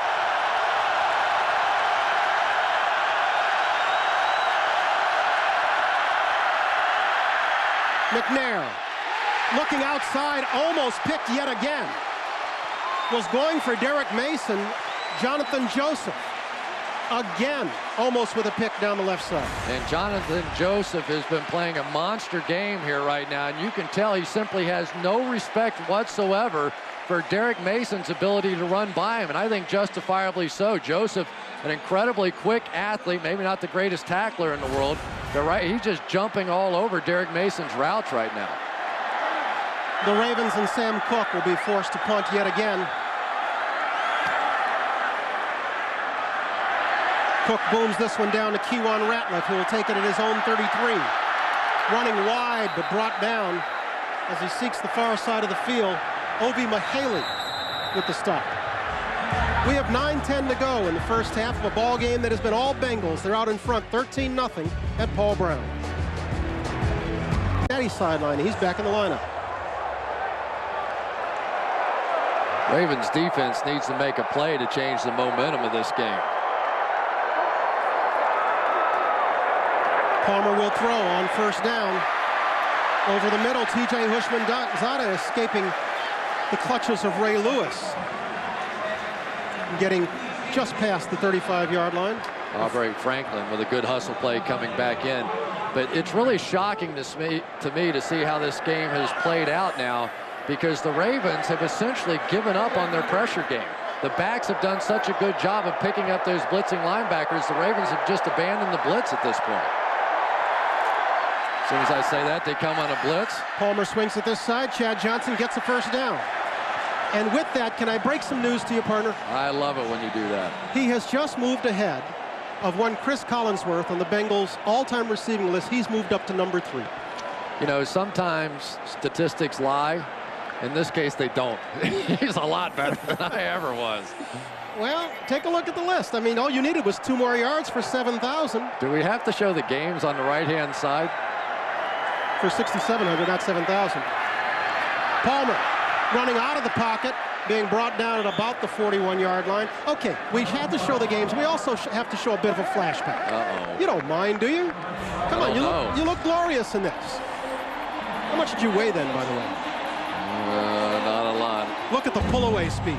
Yeah, there's my one highlight from the Super Bowl, and everything else was the San Francisco highlight after that. Leaving tacklers in your wake? I mean, I thought it was pretty impressive. Those are my 4 highlights. They just play them over and over again like that. 2nd and 10. You can come to my house and see them too. Bengals operating just outside their 40-yard line. This is Rudy Johnson inside, not finding much there. Bart Scott among those on the tackle. Trevor Price in on that tackle as well. And boy, you talk about 2 major additions. There's one, Steve McNair over on the sideline, and he looks like about the way this offense has been playing today. And then, of course, Trevor Price on the defensive side. It's not often for the measly price of a 4th-round draft choice you end up with 2 additions on your team like that. But they have been major difference makers for the Ravens this year. 3rd and 6 for the Bengals. Now the pressure comes. Palmer getting pressure inside. Swings it out. Hushmanzada with the completion, but he'll be short of the first down. The Bengals will be forced to punt. Trevor Price, Terrell Suggs, both getting there at about the same time. And that's much more of Ravens football. Remember, the Bengals have 3, if not 4 new players in there, basically down to their 3rd center. And I think you just have to roll the dice. I mean, right now your offense is basically stinking up the jointure. The Bengals playing great. Defensively, you have to try and shift this game around, and the Ravens have been a little hesitant to bring that pressure. Kyle Larson will be punting away, this time to Corey Ivy, who is the 3rd returner the Ravens have had to turn to tonight. He'll let this one sail over his head and just into the end zone for a touchback. The Ravens will be bringing it out to the 20. Steve McNair will bring his offense back on the field, looking for something that works. Who will be the next Diet Pepsi NFL? Thursday Night Football is brought to you by Diet Pepsi. Live NFL. Drink Diet Pepsi. Back at Paul Brown Stadium, 6 minutes remaining in the 3rd period of what has essentially been a Cincinnati kind of night. They're out in front, 13-0 over the Ravens. McNair has brought his offense back on the field, 1st and 10 at the 20. He'll give inside. Jamal Lewis stutter stepping his way across the 25 to about the 26-yard line. A look at Brian Billick, who is now their offensive coordinator of 5 weeks standing. Yeah, and there's no question. As many of you know, it's been reported, I've removed Jim Fossil from the coordinator's position. This is clearly probably one of the most difficult decisions I've ever had to make, not only from a professional level, but for the obvious personal reasons. Billick controlling the offense now, and it's had good results for the team, bad results for the friendship. McNair getting pressure inside. This one tipped. Dexter Jackson with the pressure. We're talking about Billick.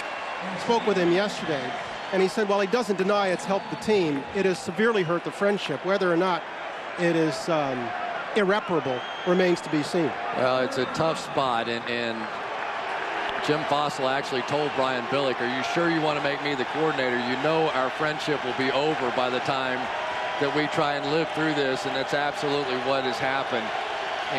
But you also can't deny the results. Until tonight, there has been a major difference on this football team. That was John Fossil, Jim's son, who remains on Brian's staff. McNair, 3rd and 5. Underthrowing Derek Mason. And once again, the Bengals get a 3-and-out. There's Joseph again on the defensive side. And McNair really had pretty good protection on this one, but didn't have anybody open and just held it. And so far now, 3 possessions this half for the Ravens and 3 3-and-outs. And I don't care how good your defense is. If your offense is playing like this, you're not going to win anything. I can't believe the Cincinnati Bengals defense. Now, I got to tell you, remember that 2 weeks ago, this was the 32nd or last ranked defense in football. They shut out the Browns last week, and they're pitching zeros again tonight. It's remarkable, the turnaround. Kewan Ratliff has some room to field it and run. Breaks the first wave. He's got the punter to beat. Gets by Cook and brought down at about the 32-yard line. The Bengals will have great field position. Kewan Ratliff with a 38-yard return following a 44-yard punt. And you need one block at the point of attack, and there you see just a little bit of a wall on the outside, and Kewan Ratliff, who really had struggled as a punt returner the last few years, breaking off a big one, and right now the momentum all going Cincinnati's way, and they have to be loving it. Remember T.J. Houshmandzadeh with the comment, hey, I don't care if we lost to the Ravens last time. We have better players. We're the better team. The Ravens supposedly were all fired up about those comments, but so far the Bengals backing them up. We've moved to the 5-minute mark of the second half. Incomplete. Aimed that time for Reggie Kelly. You know, we are giving props to the Cincinnati defense, and deservedly so, but let's also keep in mind that offensive line that has 3 subs and 2 rookies as part of it right now, and they've done a great job protecting Palmer, who I think has been under pressure just twice tonight. Yeah, they really have been the difference, and I thought coming into this one with this tremendous defense of the Ravens that they would be under siege, but they've been more than up to the task. This is Rudy Johnson. And don't forget, we've got Rudy Wire tonight. This was him at the flea flicker, the touchdown to Houshmandzadeh. Let's listen in. Give me time to get the ball back to CP.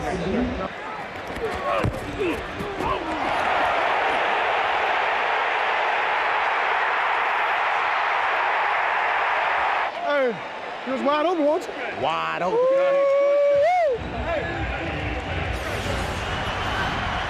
Give me time to get it back to CP, and it's wide open. And it was. 3rd and 7. Palmer trips over his own. They brought everybody that time. Dwan Landry coming out of the secondary, Ray Lewis, Bart Scott, and that is a big, big sack right there. The Bengals were in field goal range, and that one's going to put them right back on the brink. They would be looking at about a 52-yarder from here.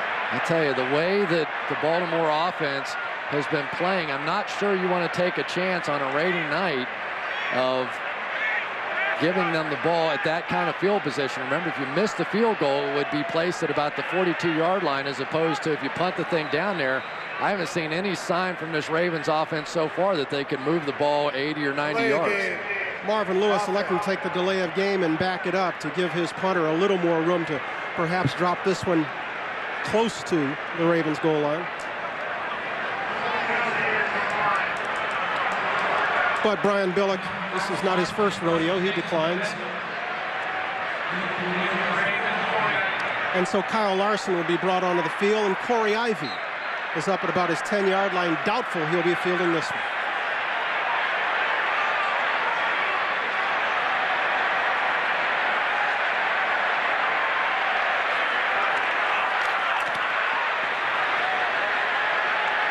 Larson trying to drop this one in, and he does inside the 10-yard line. The Bengals down there to down it at about the 7. Everything going right for the guys with the stripes. 10-yard line. Trying to find something, anything that might work against this rejuvenated Bengals defense. McNair will throw on 1st down. Throws high, incomplete. On Sundays, don't miss any NFL action. Log on to NFL.com and subscribe to Field Pass. Lets you listen to the live local radio broadcast of all the games. Log on to NFL.com and you can hear all the action. I don't know if they would believe their ears if they heard the way the Cincinnati Bengals defense has been playing out here so far. No first downs for the Ravens this half in what has become a dominant performance. 2nd and 10. Jamal Lewis rumbling his way outside, still on his feet as he crosses the 15-yard line.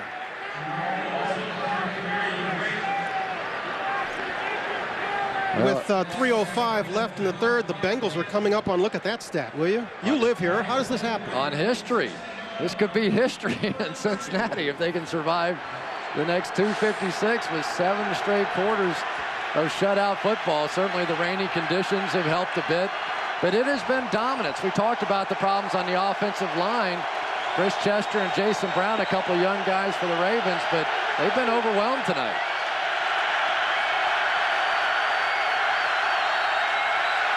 Third and 2, and McNair will throw for it. Swings it this side. Lewis will have the first down.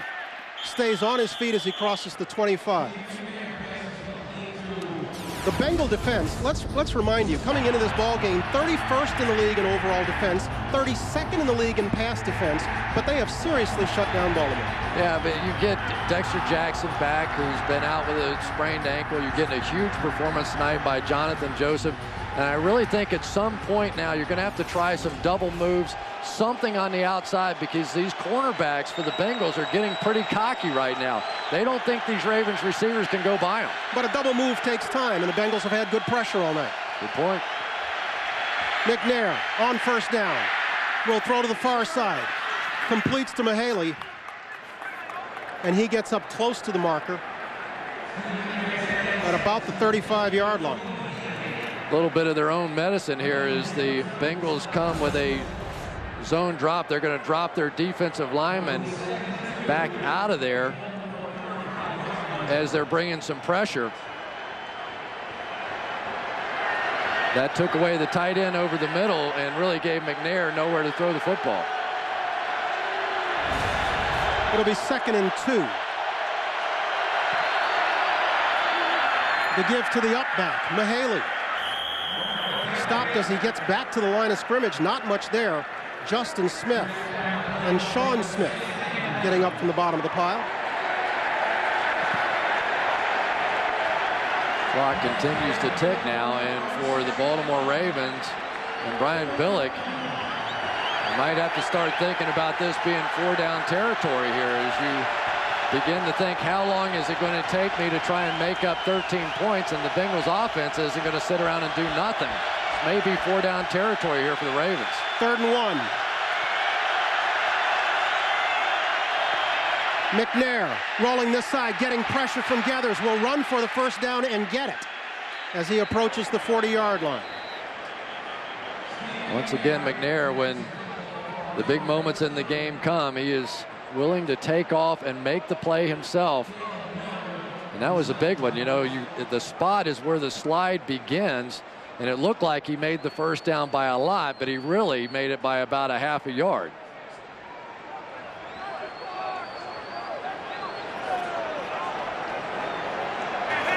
Yeah. Defense.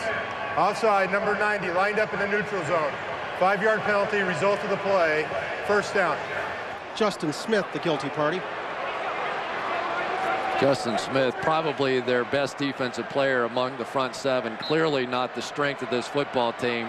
There won't be anybody close to consideration for the Pro Bowl. If there was one with an outside possibility, I assume it would be Justin Smith. The Ravens for what figures to be the last play of this third period.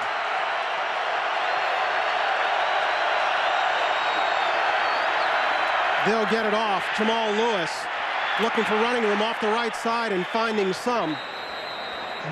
Getting it up close to midfield, and that'll be the final play of our third period. The Cincinnati Bengals now with 7 consecutive shutout quarters. Who'd have thunk it? The Cincinnati Bengals have dominated, much more so than the scoreboard would indicate. But these are still uncomfortable fans. Don't forget the San Diego Charger game right here a few weeks ago. They were up 28-7 and blew that lead. But this Ravens offense has very seldom resembled that Charger offense. Correct. McNair looking on first down, not finding much and just throwing it away. Crowd wants an intentional grounding. Well, we had the double move on the outside that we had been looking for, but Jonathan Joseph was not fooled. There it is, Mark Clayton with the double move. And Steve McNair saw it and simply threw it out of bounds, and now they're going to get an intentional grounding call. And lost it down. 2nd down. Has Jonathan Joseph played a great ball game tonight or what? Oh, my gosh. He's definitely been the MVP. He's been eating up these receivers. And it was the perfect time for him, Jonathan Joseph, because he was playing so far off there. There was no way the double move was going to get in there.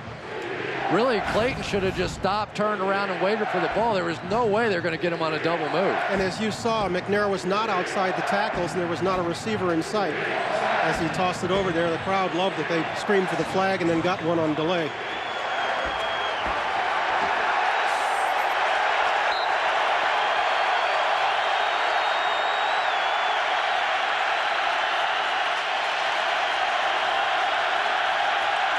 McNair has Mike Anderson in the backfield for the first time tonight. Quick throw off to the right side. And for the third time, Jonathan Joseph gets his hand on a Steve McNair aerial and can't come up with it. Demetrius Williams almost caused Steve McNair to throw an interception. He's supposed to throw a slant here, and he goes behind the cornerback. I mean, that's just ridiculous. That's really an amateurish move on the outside. You're not going to earn the trust of your quarterback doing crazy stuff like that. Facing a 4th and 12, the Ravens have no choice but to punt. Sam Cook kicking it away. Kewan Ratliff lets this one sail over his head and into the end zone. And the Bengals will bring it out to the 20, leading 13-0. Carson Palmer and company, once again, with the lead. Holiday season only at Best Buy. We're second into our 4th and final period. Bengals offense touching the ball for the first time this quarter. 1st and 10 from their own 20, leading 13-0. Palmer gives to Rudy Johnson. Ray Lewis wraps him up just past the 20-yard line. A lot at stake for these Bengals. They come in at 6-5, and the graphic tells you the story of those 6-5 clubs. The Bengals we spoke with yesterday, we asked them almost to a man, if you lose and you go to 6-6, what about the playoffs? Almost all of them said doubtful. Yeah, the Jets and Jacksonville still sitting there. You have Denver and Kansas City, a game ahead of them. AFC a much tougher picture than is the NFC to get in the playoffs. Palmer will throw on 2nd down, 2nd and 9, swinging it outside for Chris Henry, this one falling incomplete. Plus which the Bengals have a very difficult road to go after this. Take a look at their remaining schedule. Home games against the Raiders and the Steelers, but look at those two in the middle. And that's what happens to you when you win your division. Remember, it was the Bengals who won this division, not the Pittsburgh Steelers, not the world champions a year ago. So you get that first place schedule, so you get teams like the Patriots and the Colts who also won their division, and that's what makes it so tough to try and win a division back-to-back years. 3rd and 9. Cincinnati not pulling back on the reins just yet. Palmer is hit by Trevor Price, and this one falling incomplete. Well, the stars came out on that drive defensively for the Baltimore Ravens. It was Ray Lewis, it was Trevor Price. I mean, these guys have really made one mistake in the ball game, and that was the flea flicker pass to TJ Houshmandzadeh. And other than that, they have done their job. The hard to believe side has been the ineptitude of the Baltimore Ravens offense. I mean, they have not been a juggernaut this year by any means, but they have certainly looked much better than this. Corey Ivy pressed into service as a return man, the 3rd one of the night for Baltimore. Kyle Larson will kick it away to him. Chases Ivy back to his own 25. Looking for the wide side of the field, cutting up inside before being stacked up at about the 34-yard line. And Baltimore's offense will come on the field. 8 possessions tonight, 7 punts and a missed field goal. Not a lot going right.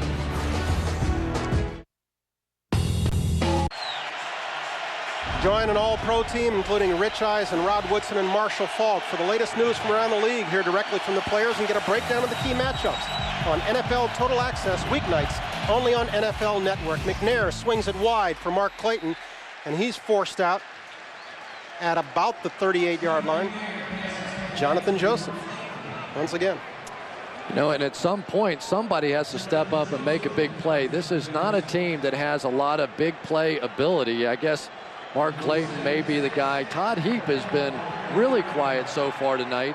And you would think at some point, as much as Steve McNair loves throwing to the tight end, that he would have to be a bigger factor if they're going to get it going. Heap with just 2 catches on the night. It'll be 2nd and 6.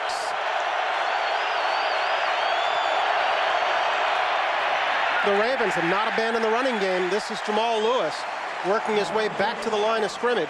Rashad Junti coming up.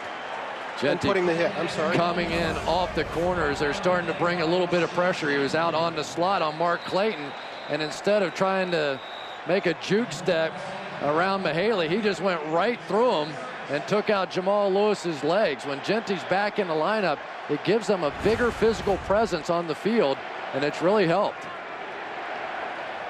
Jason Brown is the Raven on one knee. Well, they don't have many guards left. They've already lost Kedrick Vincent. They already lost Edwin Mulatalo. He's on IR. Had 2 backup guards in to begin with.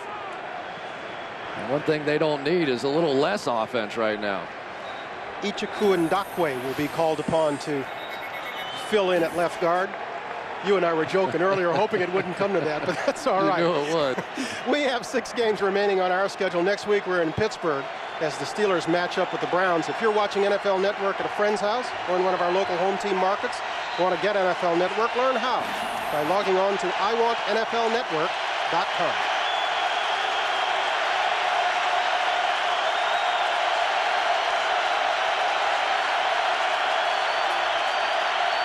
McNair on a must-have over the middle. Complete to Mason. Back to midfield, first down, keep the drive alive. So many times that Steve McNair and Derek Mason, when they were at Tennessee together on big third downs, would come up with it. Watch out of the slot here, Derek Mason. Watch this move. He looks like he's going across the face of the linebacker, comes back out, but still had to hustle to make the first down. That keeps it the drive alive. And for the Ravens right now, they got to get it going. They got to pick the tempo up a little bit.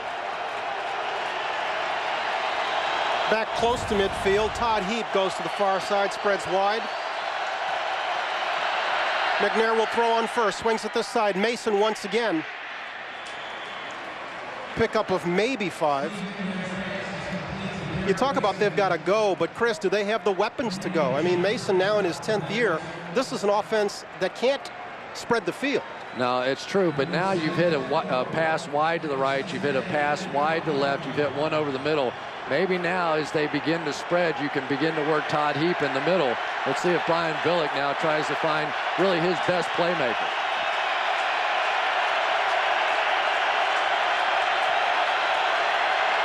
Second and 5 for the Ravens. They'll give inside Jamal Lewis. Not much there. Yeah. You surprised at the call? A little bit, but Quinn Sipnewski there, who's the backup tight end, Daniel Wilcox, out with a hamstring, simply got driven down into the ball carrier there. And you're not used to seeing the Bengals winning all the physical battles against the Baltimore Ravens. I mean, this was a team that just doesn't have that reputation. And yet tonight, the one-on-one matchups, they've been overwhelming at times. And give them credit. They played a great game. Mike Anderson is checked into the backfield for the Ravens. 3rd and 4. You would suspect this is 4-down territory. McNair swinging wide, looking for Heap, but out of his reach.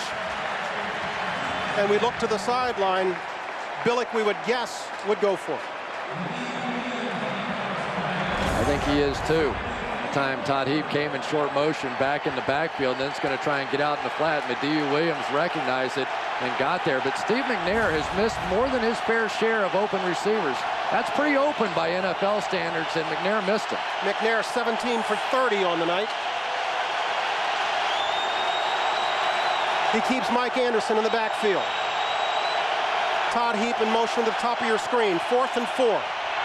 Throwing this side and completing. Once again to Derek Mason, as Mason works his way to about 33-yard line. And I don't think that Torrey James can believe that they got that ball in there. He could not have had better coverage on the outside. But Derek Mason just wanted this football a little bit more. James just wrapped around him, basically, and Mason found a way to come up with it. But, boy, there was no doubt on 4th and 4. I was saying Todd Heap was his favorite receiver, but really, when things start getting uncomfortable, it's really Derek Mason. And speaking of uncomfortable, we've been sending out plaudits to the Bengals, and well-deserved, but let's keep in mind the Ravens are only 2 scores away from moving ahead in this ball game. We've moved inside the 10-minute mark. McNair rolling right and finding Jamal Lewis with some running room inside the 20. breaking the tackle of Robert Geathers. Ray Lewis likes what he sees. Every once in a while, wouldn't you like to see Ray Lewis go get a chance to play offense? I bet you he's thought that a few times over the years as well. Well, you guys aren't scoring any points. Give me a chance. But Jamal Lewis, again, when he gets in the open field, just to load, and he runs differently in the open field. You know, you never see him stutter step or do any of that stuff. He puts his shoulder down and really makes you pay. Pittsburgh paid the price a couple of times at the end of his runs last week. Another first down for the Ravens. Timeout, Cincinnati. And the Bengals call for a timeout. You go back to the missed field goal right before the half now, because you wouldn't be in a must-score touchdown kind of situation here if they had that, when you would have the option of a field goal. But here, I don't think you really have much choice. You have to play this one for a touchdown.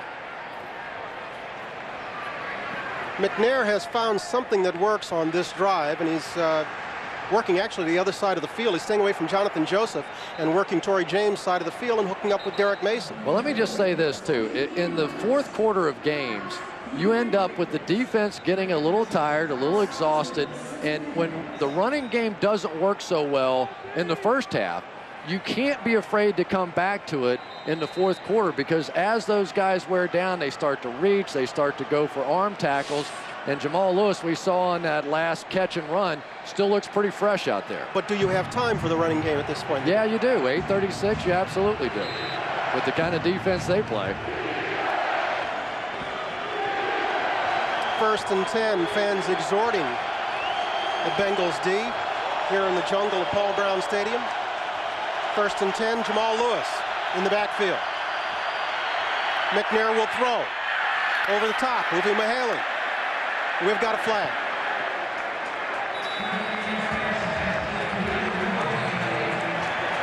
Holding, number 62 offense. 10-yard penalty, remains first down. That's Mike Flynn, their fine center out of UMaine, Orono. He's going to go Domina Pecco and just drag him to the ground. Mike Flynn was getting beat and sort of pulled him down on the way, and now Steve McNair has some heavy lifting to do. The kind of mistakes, though, we've seen out of this Ravens team, whether it's the penalties on the special teams and having to start in poor field position. For Steve McNair, he's had plenty of magic in him this year. Let's see if he has one more. Pushback still first down, but now 1st and 20. Jamal Lewis inside will get about 3 of those 20 as we tick down to the 8-minute mark. And I like that call if it had been on 1st and 10 before the penalty. Now you're backed up a little bit and a little bit more of a pressure situation now, having to throw the football. I think you have to be really aggressive right here. You got to go for this. You got to be willing to take some shots in the end zone. You got to play down the field. We have not seen the Ravens really at all tonight try and work the ball down the field. Everything's been underneath. He sends Mason to the far left, keeps Clayton in the slot. Mahaley in motion to the top of the screen. Lewis is the lone back. McNair to Clayton. Not much there. Maybe inside the 20-yard line to about maybe the 19. Caleb Miller on the stop. And there's no question that Caleb Miller has given this defense a little bit of a lift defensively, especially in the pass coverage. And now on a 3rd down and 11, you end up where you can bring in your nickel, bring in your dime, bring in those defensive backs, and it becomes very difficult to throw the football backed up. You only have about 30 total yards to work down the field. Those holes get pretty small in the zone. And it's getting loud in that north end. McNair flushed out of the pocket, rolling this side. Slides to about the 10-yard line. Boy, I disagree with that one for Steve McNair, and I respect him immensely. But you've got a 3rd down, and if he doesn't slide, he probably picks up that 1st down. Remember, he weighs about 240 pounds. You got to go for that 1st down. Ball game on the line right there. By sliding, he essentially costs himself about 3 yards because the ball's down now. When he starts to slide, that's where it is. His feet were up close to the 1st down, but by sliding, he cost himself valuable territory there. He's left himself with a 4-3. We've got a timeout with 6:20 to play in a 13-0 ball game.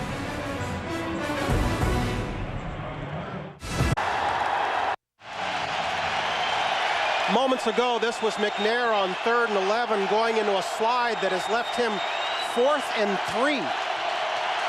There's no question in my mind he'd have picked up that first down if he goes head first and doesn't give himself up. For the Ravens, this is the ball game.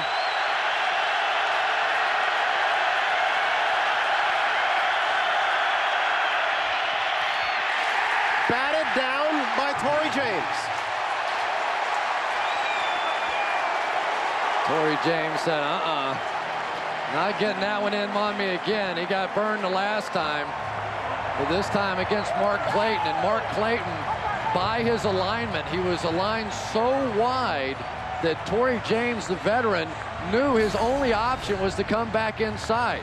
Torrey James took a hard set inside, and Mark Clayton never got off that jam. Sometimes as a receiver, on your alignment, you have to make him think, okay, we're going to a fade, we're going to an out, set him up hard to the outside, break it back in. But by alignment, Torrey James knew he only had one way to go on that one. The Bengals will take over on downs at the 11-yard line, and we can expect to see a steady diet of Rudy Johnson.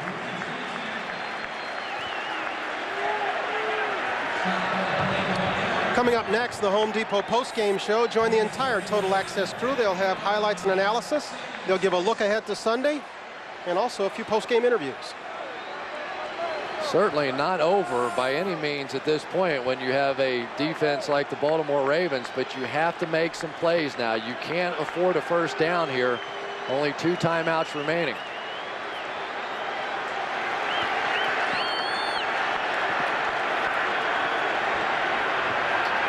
Second and 6, Johnson again. Inside for a couple.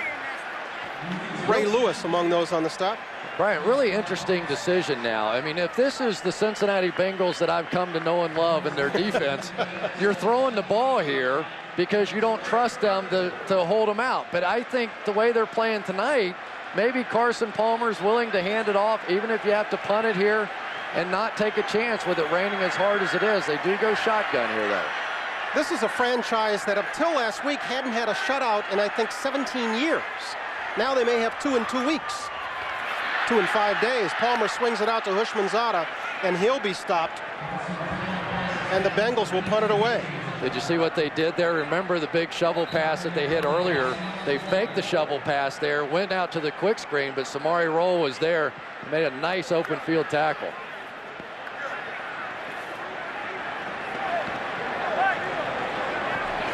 That is Kenny Watson, who is on the turf. Gives us an opportunity to take a break. When we come back, the Bengals will be punting away to the Ravens inside 5 minutes. Back at Paul Brown Stadium in Cincinnati with the Bengals leading 13-0. Kyle Larson will punt it away to Corey Ivy. This is where the Ravens really do miss B.J. Sams, who fractured his fibula in the first half. He can change field position in a hurry, but regardless, the Ravens should get pretty good field position here thanks to their defense again. Their defense has actually played pretty well tonight. Yeah. It's their offense that hasn't helped out. Ivy chased back inside his own 35, gives it up.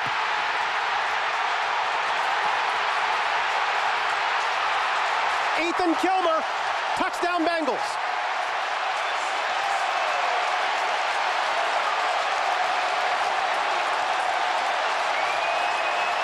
They're calling it down. We are going to get a muff here. This is going to be a muff. He cannot advance it. I don't think Marvin Lewis or the Bengals care.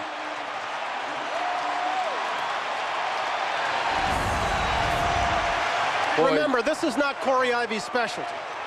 Obviously. Ball on the ground, and the Bengals have had the good fortune of a play like that a couple of times this year. Go back to their win against the Pittsburgh Steelers, the same sort of thing happened on a punt to turn that game around. And Ethan Kilmer, who's drafted essentially 4 special teams, he's a project, but comes up big there. And Corey Ivy, who had a couple of big plays in the game against Pittsburgh last week, gonna wear some goat horns for that one.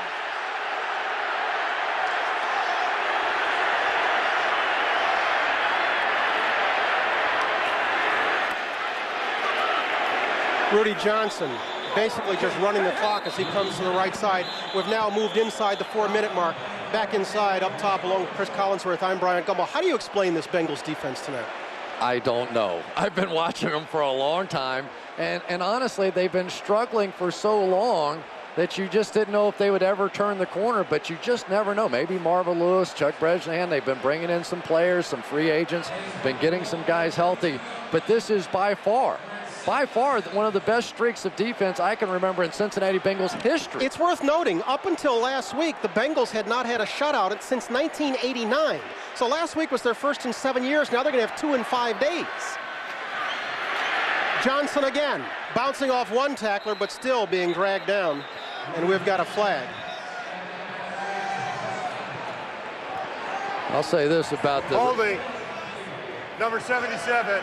Offense, 10-yard penalty, remains second down. They're flagging Andrew Whitworth, the big rookie out of LSU, 6'7", 340. Would you believe this guy was once a junior tennis champion? Kid you not. He was. I didn't know that. I do know that they're awfully excited about him. He was a guy at the college combine. They said that we have never conducted an interview with anybody more impressive than him.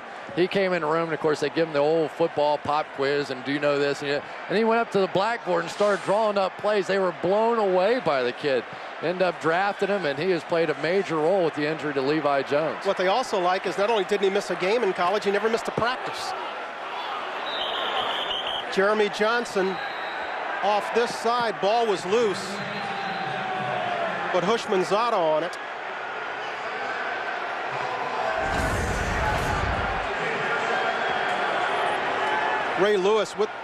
Bart Scott with the pop. Ball came loose after Johnson was down. Hushmanzada alertly jumped on it. NFL Films counts down and presents the best team to ever win a Super Bowl. Tomorrow, it's number 19. The story of the 99 Rams told through the eyes of Dick Vermeil, Kurt Warner, and defensive tackle DeMarco Farr. They provide an intimate portrait of how they became Super Bowl champions. The show is narrated by Emmy Award winner Martin Sheen. That's America's Game tomorrow night at 8:30. Of course, it's on NFL Network. That's a great series. It really is. Trying to figure out, I was one of the committee members voting on that, and to try and figure out who was the greatest Super Bowl champion of all time, it was tough. I'll tell you my number one vote if you'll tell me yours. Go for it. Bears. I was close. For me, it was between the Bears and the Dolphins. I ended up staying undefeated. I was like, how can you not say it? And plus, that undefeated team should have had the only shutout in Super Bowl history, but for Garo Yepremian. That's true. Super 7. Yep.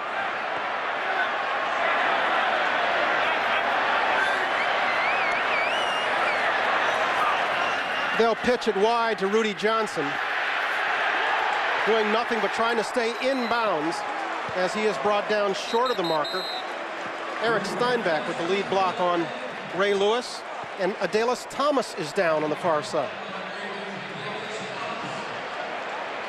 Boy, it's one thing to get beat. You can't afford for your star players to start going down, but these guys, they have plenty of fight in them. But that run is now going to enable the Bengals to go for a field goal in this situation.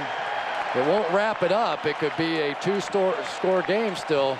Just need 2 touchdowns and 2 two-point conversions. Of course, the way this Ravens offense has looked tonight, two scores is remote at best. Yeah, it might be February when they get it, but, you know, it's a possibility. Especially when, as we note there, the Ravens are out of timeouts.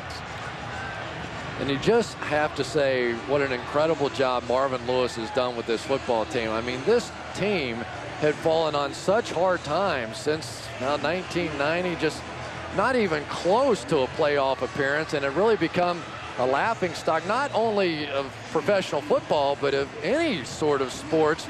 And Marvin Lewis comes in here and has yet to have a losing season. Of course, last year with the terrific 11-5, won the division, and had they not lost Carson Palmer in that playoff game to the Pittsburgh Steelers, who knows what would have happened. They had beaten Pittsburgh a few weeks before that in the regular season in Pittsburgh. This will be a 47-yard attempt by Shane Graham, who has already hit from 23 and 27 tonight.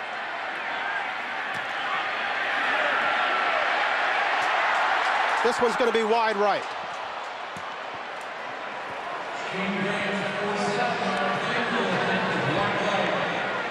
So inside 3 minutes, we have moved, and the Bengals still clinging to a 13-0 lead.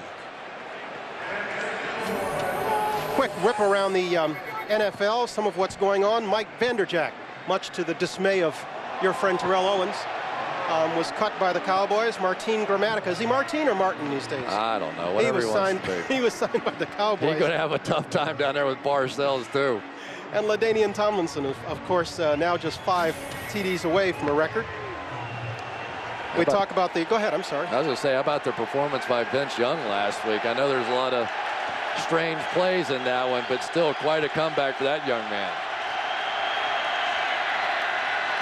Getting late early for the Ravens as McNair swings it out wide to Todd Heap. He gets out of bounds. Chad Johnson going to catch the early bus home. He's been in and out. You just never know for sure. He's running pretty easily. Sometimes they go in for an IV, they get cramped up. Just don't know exactly. Hey, once you've eclipsed Collinsworth, you're excited. You know? You just can't take it. It's one of those standards impossible to break there. Ray Lewis has to be sick watching this offense play the way they played tonight. Mike Anderson in the backfield, a block from McNair. He takes a swing pass, swings it out to the sideline, cuts it back inside to about midfield.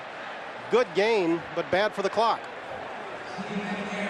Pretty decent job on the outside. I think that was Dexter Jackson. It was. Who forced him back to the inside. Yes, he picked up the first down, but that clock is the bigger enemy right now at 2:25.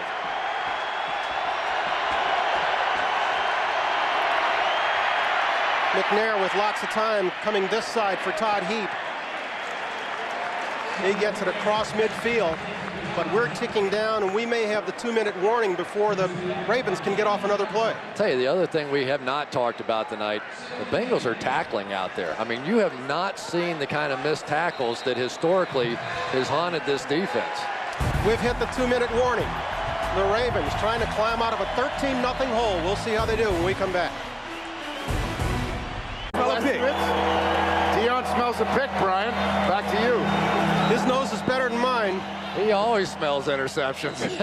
There wasn't a time in a game that he didn't think he was always going to get it. You dare not throw that way. These fans now are cheering for the shutout. They've stuck through this rain. McNair will dump it off to Mike Anderson. He'll work his way back across the 45. Dexter Jackson and Brian Simmons in on the hit. McNair had a chance to work it down the field to Todd Heap on that one and did not.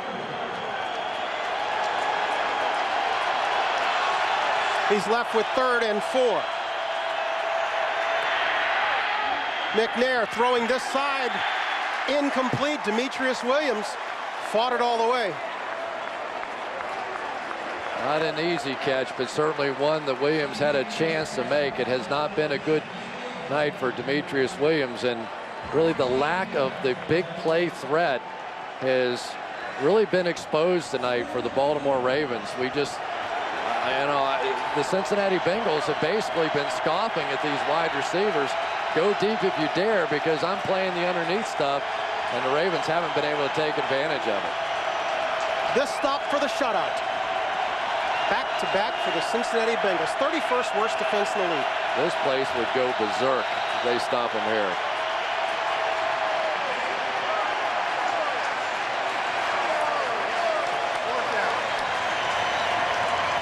Just what they needed. 4th and 5 becomes 4th and 10. It's just been a sloppy performance tonight by the Ravens. They were so sharp a week ago. They did everything right. They looked dominant. They looked like a team that was ready to contend for the Super Bowl. And win, lose, or draw, Brian Billick said that after tonight, he's giving them off till Wednesday. He says the guys need the rest. They'll have a lot to think about. It's not win or draw at this point. It's lose, and it hasn't been a good performance, but you never know. McNair over the middle, completes Mark Clayton, keeps the drive alive. I'm telling you, I've been watching NFL football for too long to ever give up on a game. He'll spike it and stop the clock with 1:15 to play on the 4th. You know, because you need the second score, you really have some chances now. You can't afford to simply here.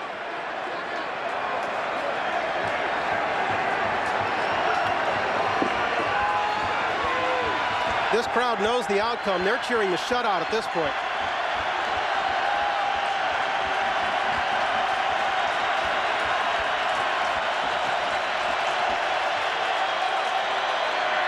McNair looking to the far side. Jonathan Joseph. Well, he's had a great ball game, but I'm not sure you'd want him handling your young'un. He's had a couple of chances for interceptions on the outside. What's the old saying about why he's playing DB? You got that right. He can't catch. And if he's ever proven that theory true, it's been tonight. But I tell you can't take anything away from him. #1 draft pick has made a huge difference in light of the fact that Delta O'Neal, who has been their best cornerback, out with the injury. So it'll be 3rd down for the Ravens. Joseph has played a whale of a ball game on the corner tonight. McNair has time, throwing into the end zone. Touchdown Ravens, no call. Torrey James was looking for the offensive push-off, but I didn't think it was. Derek Mason was turned around, was playing for the ball. There was a collision, but it was a collision going for the ball. Listen to this. Sounds of silence in the stadium. Yeah, that's just a wide receiver going for the ball. Good no call there by the officials. And I tell you, you watch the NFL long enough, crazy things happen. That's one of the first times they've even attempted to go deep, 1 for 1 and a touchdown. In my opinion, 3 or 4 times during the course of the game, you have to throw it up in this league because the rules are so much in the favor of the receiver with the pass interference, and they're just going to give you the benefit of the doubt. And by not taking those chances down the field, you just lose opportunities. The late Woody Hayes was wrong when he said when you throw it up, only one good thing can happen. Wrong. Well, Woody There's Hayes a couple. Coached in college and not in the NFL. They've skewed the rules a bit in favor of the offensive guys. And so with a minute left, we know what's going to happen. We just don't know how it's going to turn out. Well, and you have the wet, slimy ball now and the onside kick coming, and anything can happen. Steve McNair finally piecing that thing together, and for Jonathan Joseph, he's had several opportunities to catch balls. We were sort of joking around, but 2 or 3 times now in this game, he could have effectively ended it if he had held on. Don't forget, next week we're in Pittsburgh, where the Browns will go in to face the Pittsburgh Steelers. We still have 6 games left on our schedule. If you're watching NFL Network at a friend's house or one of our local home team markets, want to get NFL Network, learn how by logging on to iwantnflnetwork.com. And that rivalry is an intense one. Not as much on the line as we would have expected, but they'll still be going at it pretty good. Stover will be trying to top this one into the hands of one of the guys in white. This ball should bounce twice and skip up in the air. Whistle calls a halt to the proceedings. The Bengals with a timeout. Kind of a basketball move, having had a look at the alignment. Let's talk about our D. But there's not that much mystery to the linemen anymore. They've got the new rule where you have to have the 4 guys on the opposite side of the ball. And you like that rule?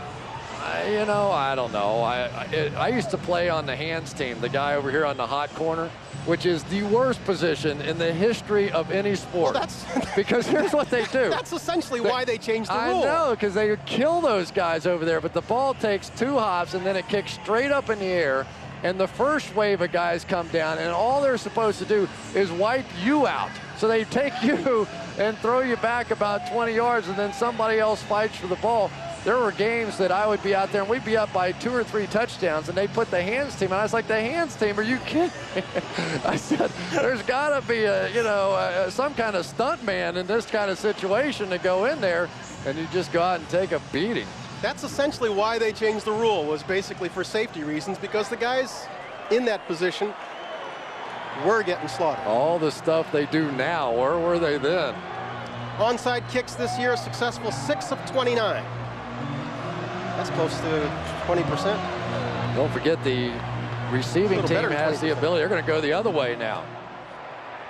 But this one is caught. Keywan Ratliff. Brilliant play by Keywan Ratliff there. I really don't understand that call, because when you kick it up in the air, you simply call for a fair catch and game over. We've got a flag, but it appears to be against Baltimore. Oh, you got to put the ball on the ground there. Offside. Number 20 of the kicking team. 5-yard penalty would be at the spot of the recovery or the catch. First down, Cincinnati. You know, you get the timeout there by Cincinnati, and it gave the Ravens time to think about it, and they came up with a cockamamie plan over on the other side. That one, you've got to put the ball on the ground. I'm guessing what he was trying to do was drop it over the first line. Yeah, but you can't put the ball in the air. Keywan Ratliff, give him credit. He was smart enough to know that he could call for the fair catch there, but I just don't like that one at all. That was just made it way too easy.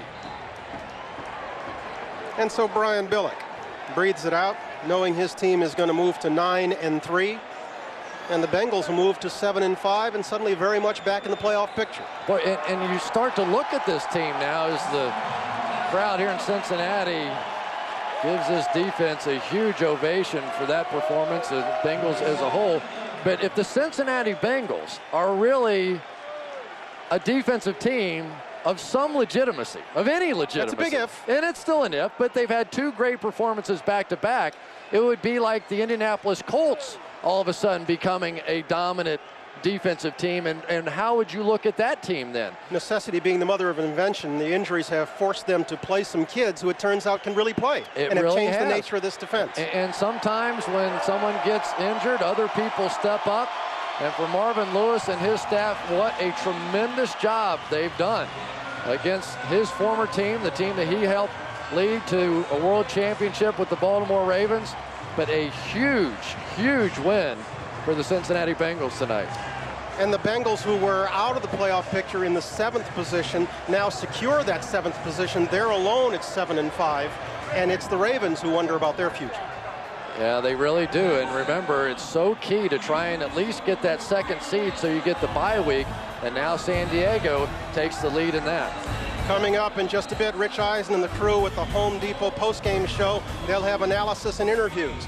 Meanwhile, up top, our final here is Bengals 13, Ravens 7. For Chris Collinsworth, I'm Bryant Gumbel. Thanks so very much for being with us. We'll see you in Pittsburgh next Thursday.